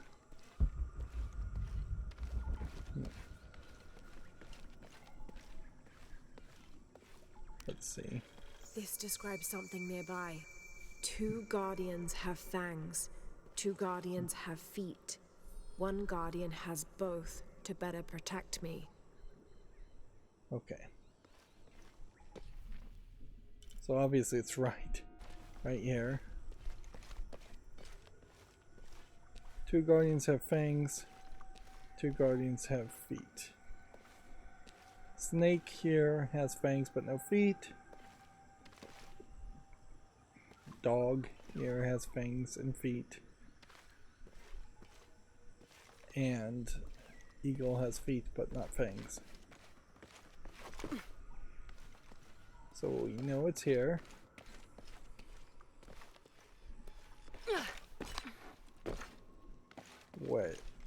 What are we supposed to find here though?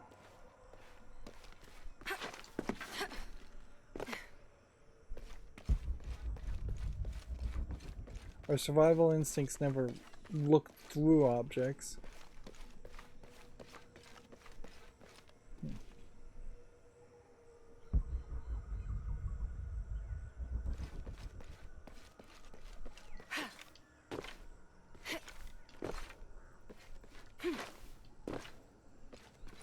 Well, actually, that riddle I don't think makes the most sense. 2 guardians have fangs? I guess that's true. These 2 have fangs. These 2 have feet. And then 1 has both. Okay.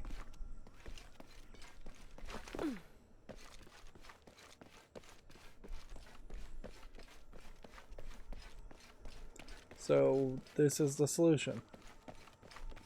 This is the thing we've already found. Okay, you had to get behind it. And you had to get really close.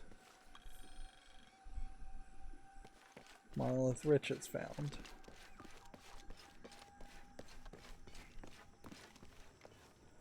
There is still some very wonkiness when just going up a platform. There's a document somewhere. Right here. It's easy to overlook all this stuff. Balam is the Maya word for jaguar. The Maya idolized jaguars for their majestic beauty and dangerous grace. Villagers would have 4 acantoons, idols which they placed at each corner of the village. At night, 5 Balams, spirit jaguar guardians, would come to the village. 1 Balam would station itself at each corner, next to an acantoon, while the 5th and smallest Balam would coordinate their protection efforts against evil demons and spirits.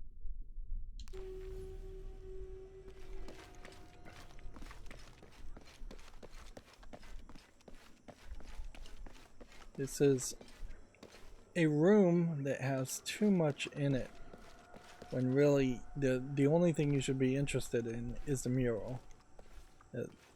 cinematically, storyline-wise, you should have walked up here, looked at the mural, and then cutscene, should have walked to the next room. That should have been a story area. Oops. Kind of pushed me forward before I looked completely in that room. Interesting. Is this water toxic or acidic?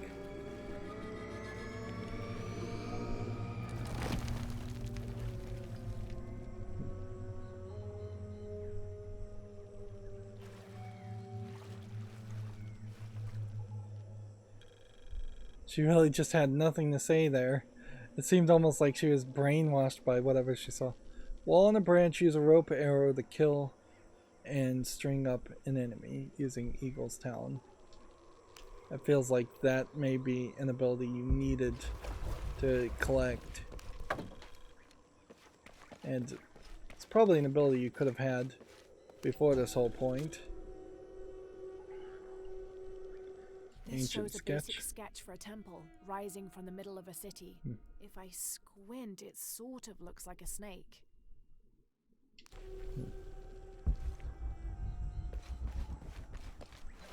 Yeah, I imagine they're going to encourage me to hang people in line with that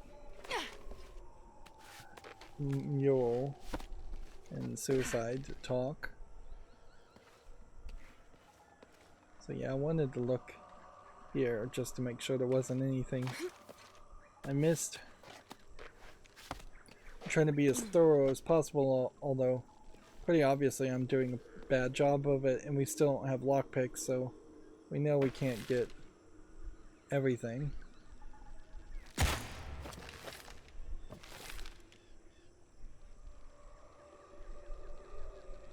So we can see there's already been some people hung up.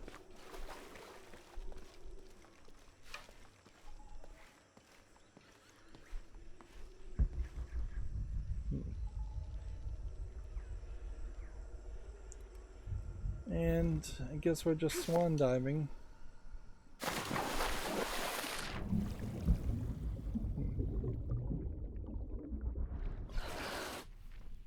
Yeah, I just constantly want to check the map, make sure I'm not missing collectibles. I want to make sure I'm going the right way.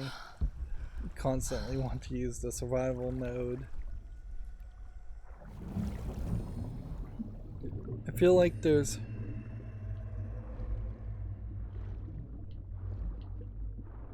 a lack of confidence. Hide underwater in the grasses to avoid detection. Okay. What am I hiding from? I don't know.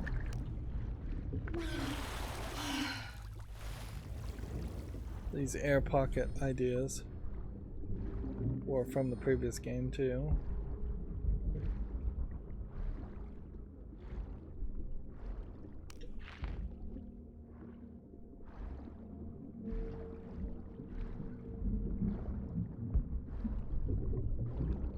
I don't know if I'm just avoiding piranha fish or if I'm supposed to be avoiding something else.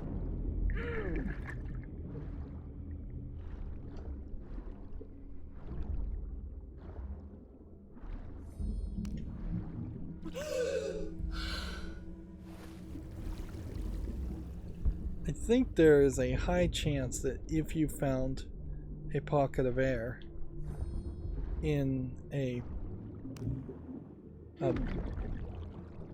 underwater, that it's not going to have oxygen in it anyways. I think you would find fairly quickly that you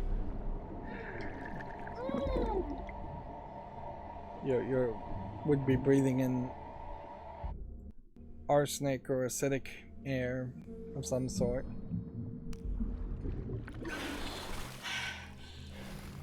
Okay.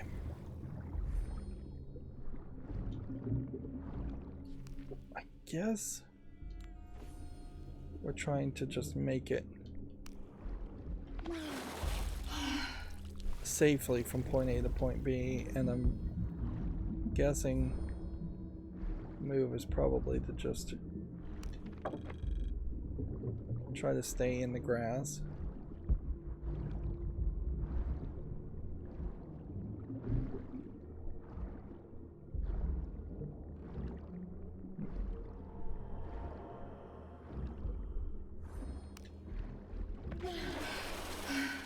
It's the exact same animation each time. And for as often as we're doing this, I would expect better.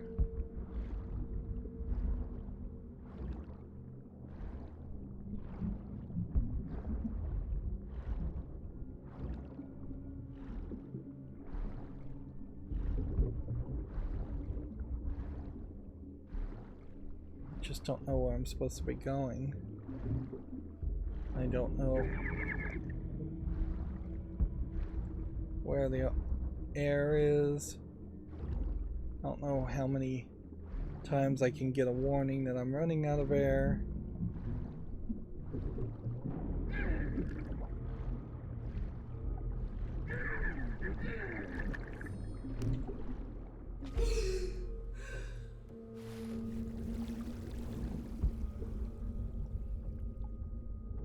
In this case, you really are just following the beacon. And so if there's any kind of collectible at all in this section,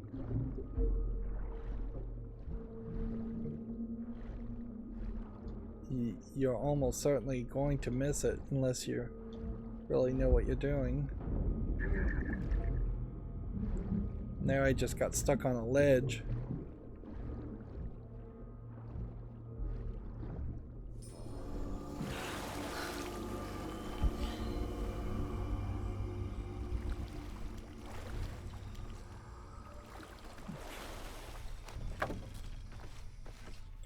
Yeah.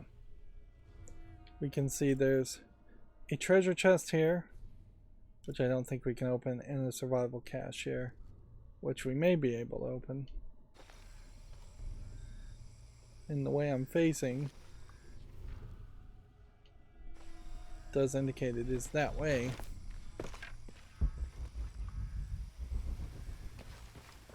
Although all the swimming indicates I have to go this way. Another 250 XP just being handed to us. Clearly the experience system here is broken. They have just scripted spots where you are going to get experience, and it's not a consistent system in any way connected to actions you're taking, whether you're entering new areas of importance or whether you're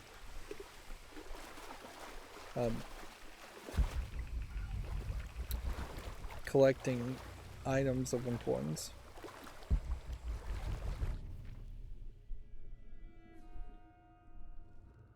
So yeah, it seems to me like if you were going to get either one of these, you have to do that underwater.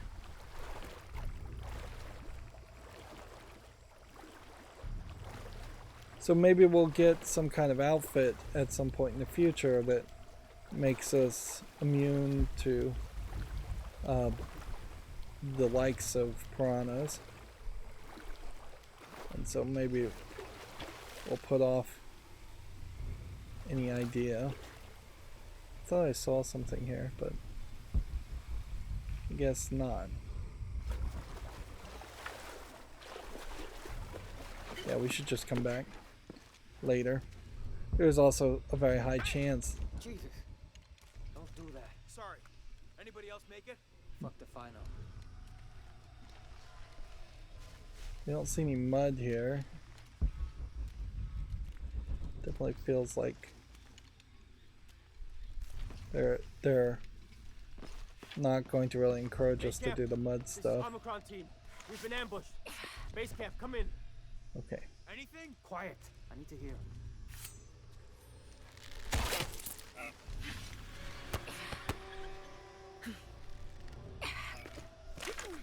still can't. Holy Christ. They're here!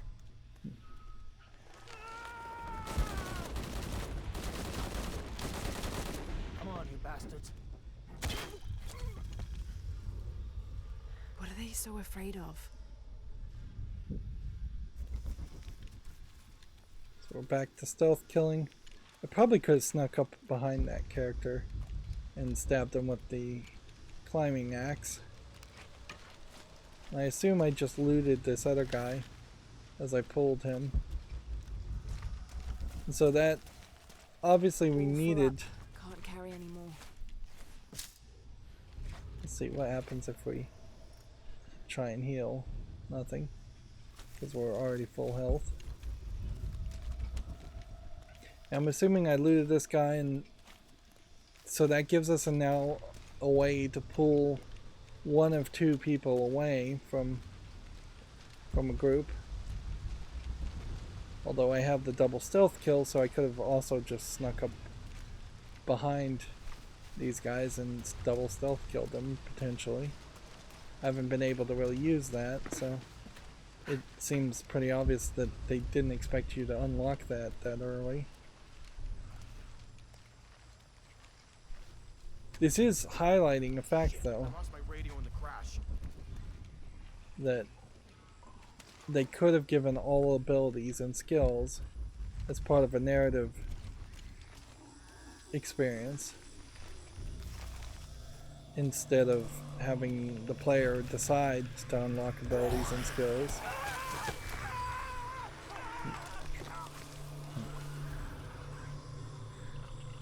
What was that? So it's some kind of pygmy type character. Reinforcements are en route. Then tell them to hurry, goddammit! I guess these characters are probably going to be fast and deadly. I assume it's some kind of humanoid pygmy tribe and not some kind of mythical creature, but who knows. Yet another Attention, text thing. Dr. Dominguez. Camp set up near abandoned oil factory outside of village. Survey of area ongoing. Contact made with villagers. None with any information on lone wolf. Small group splintered off from main camp. Stole 2 weeks worth of supplies. Suggest eradication of former assets once operation complete. No sign of Croft yet. Reports of a plane crash 10 clicks outside of village. Maybe we got lucky. NB. Villager suggested making sure Abby Ortiz does not become too interested in our activities. Name sent to headquarters. Dossier incoming shortly. Currently researching avenues and contingency plans. So I guess that confirms Abby is not working secretly for them, or maybe they are. So now we kind of know that that guy is Lone Wolf, that pygmy warrior character. That would be my guess. Are we... Seems like we're going to potentially have a boss fight in this next section.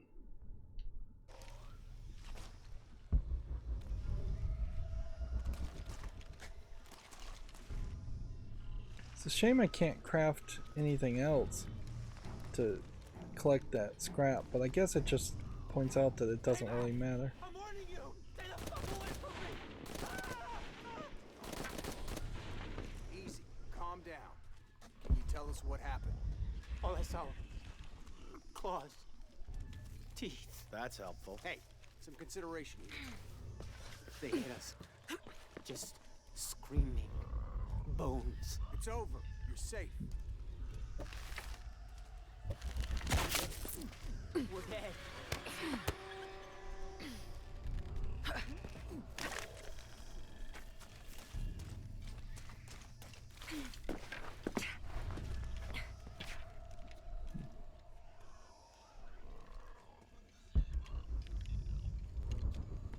don't think I can. Maybe I can reach this one. Something's up.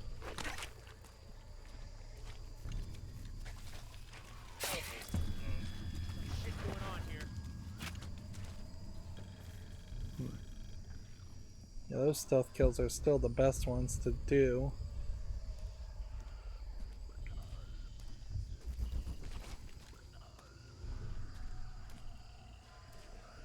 Jesus Christ!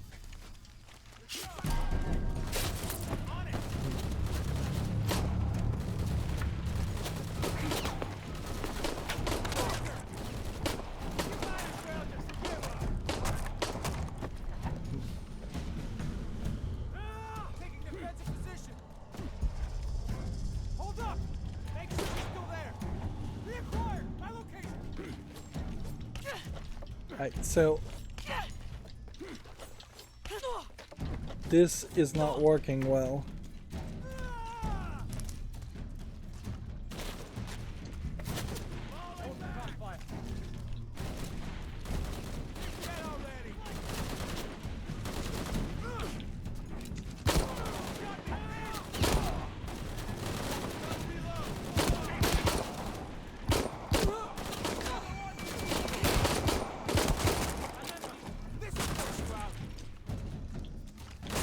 Yeah, let's just go run and gun here. We're here. Give us 60 seconds and we're in. Hangar in sight.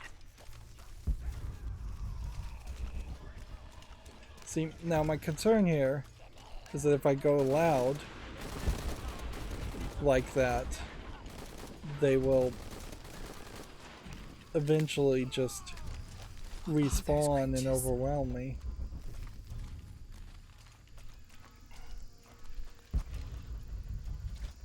There has to be a way out of here.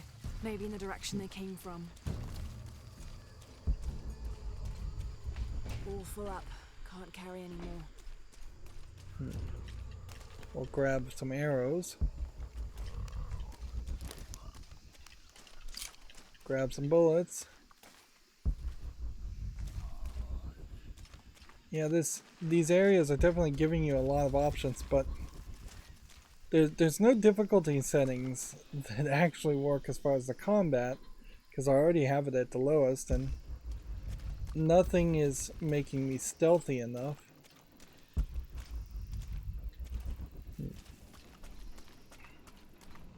Stealthy enough to, I guess, account for the whole plane.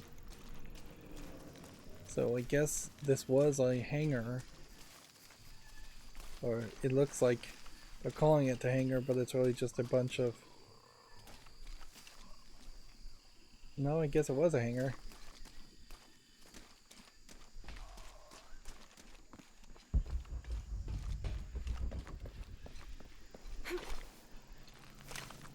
I'm confused as to how to get some of these jumps.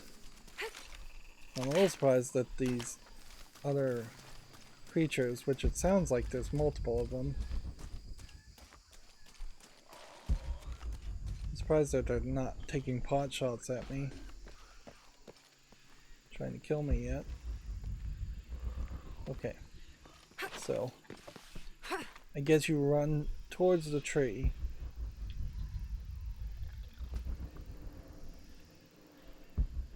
I guess we're going that way.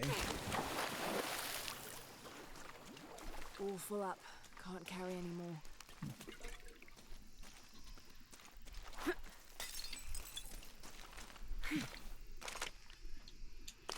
Okay, clear white painting here.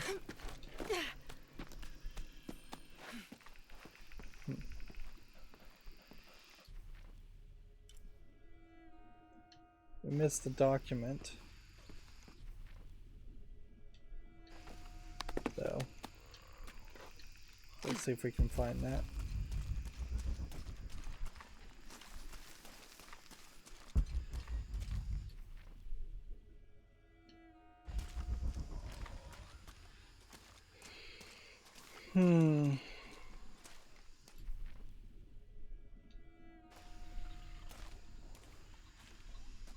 Indicates it's up there.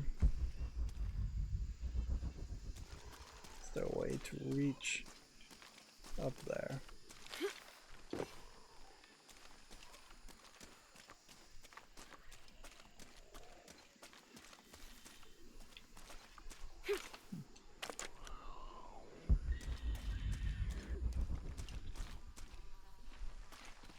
suppose these sound effects are supposed to scare me.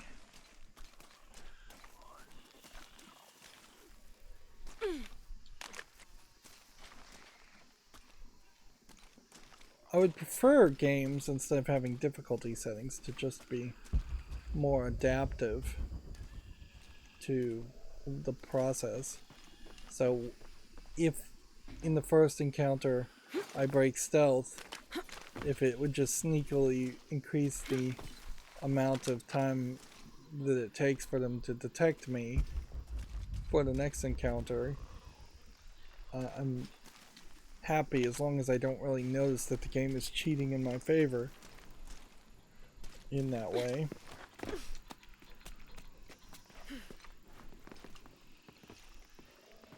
But these rebooted Tomb Raider games have always had that weird feeling like they are wanting you to stealth your way through the entire experience, but then giving you a little too many enemies to actually pull that off.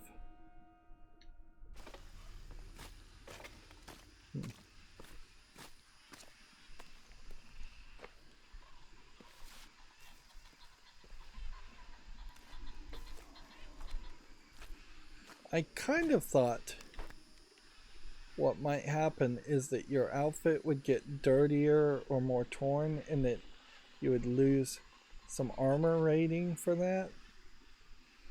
But it doesn't really seem like that's the case. The creatures kill them. But why? Jonah, Abby. Hey, Lara? I saw something. Trinity is being hunted by some kind of creature. What? It made hissing sounds and moved so fast. Lara, that sounds like the legend of the Pistaco. You pulling her legs? No, I know what I saw. Are you safe? Yeah, I'm on my way back. So we're just getting gold off of these characters.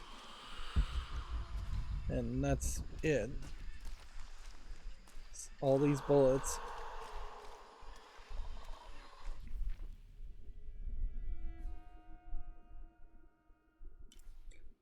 Right. I keep suspecting that we'd have a boss fight. Search team report and findings.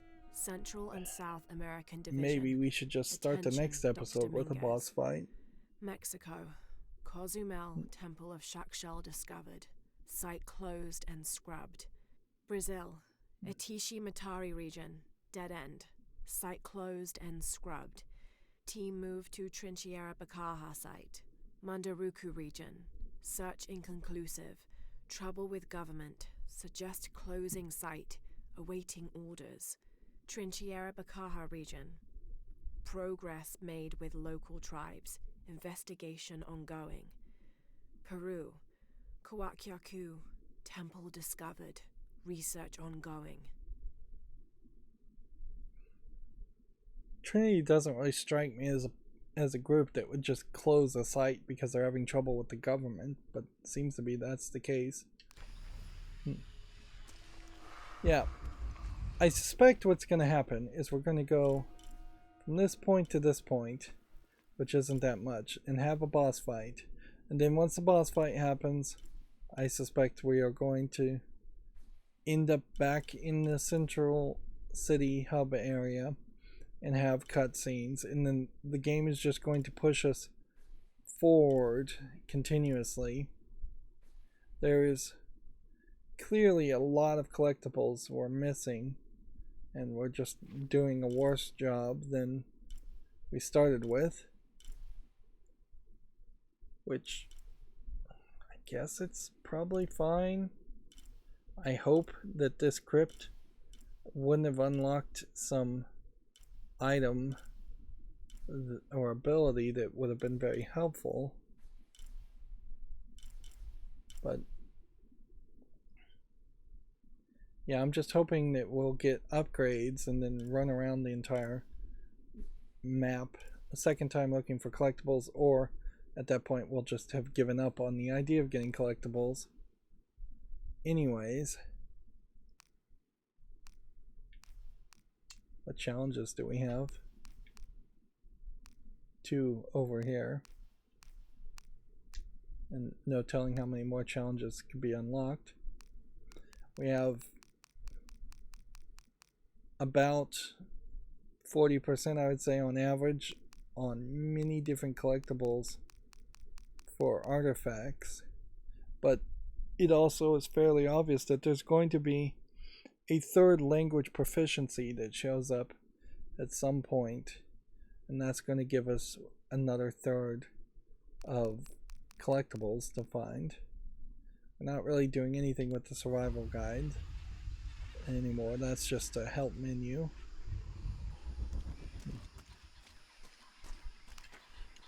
One more guide to get some gold from. How are we on gold? 4,361 pieces of gold.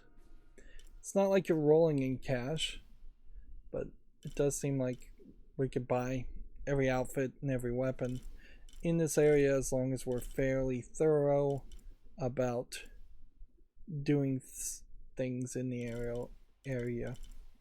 Although, weirdly, collecting relics, finding murals, none of that seems to directly connect to the idea of getting gold, which you would think you would connect those 2 mechanics, that you would be rewarded in a better way for looking for collectible things.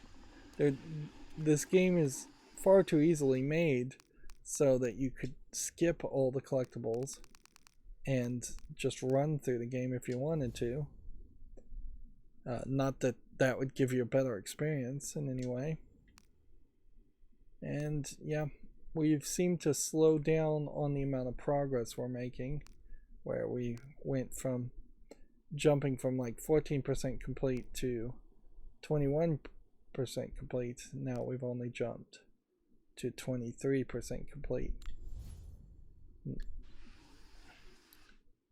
Well, yeah, once again, that's going to be it for this recording. As always, I ask you to like, share, subscribe, comment, and watch every second of my videos because that helps me with YouTube. If you want to support me even further, there's some links down below in the description box. Thank you for watching. Have a good evening.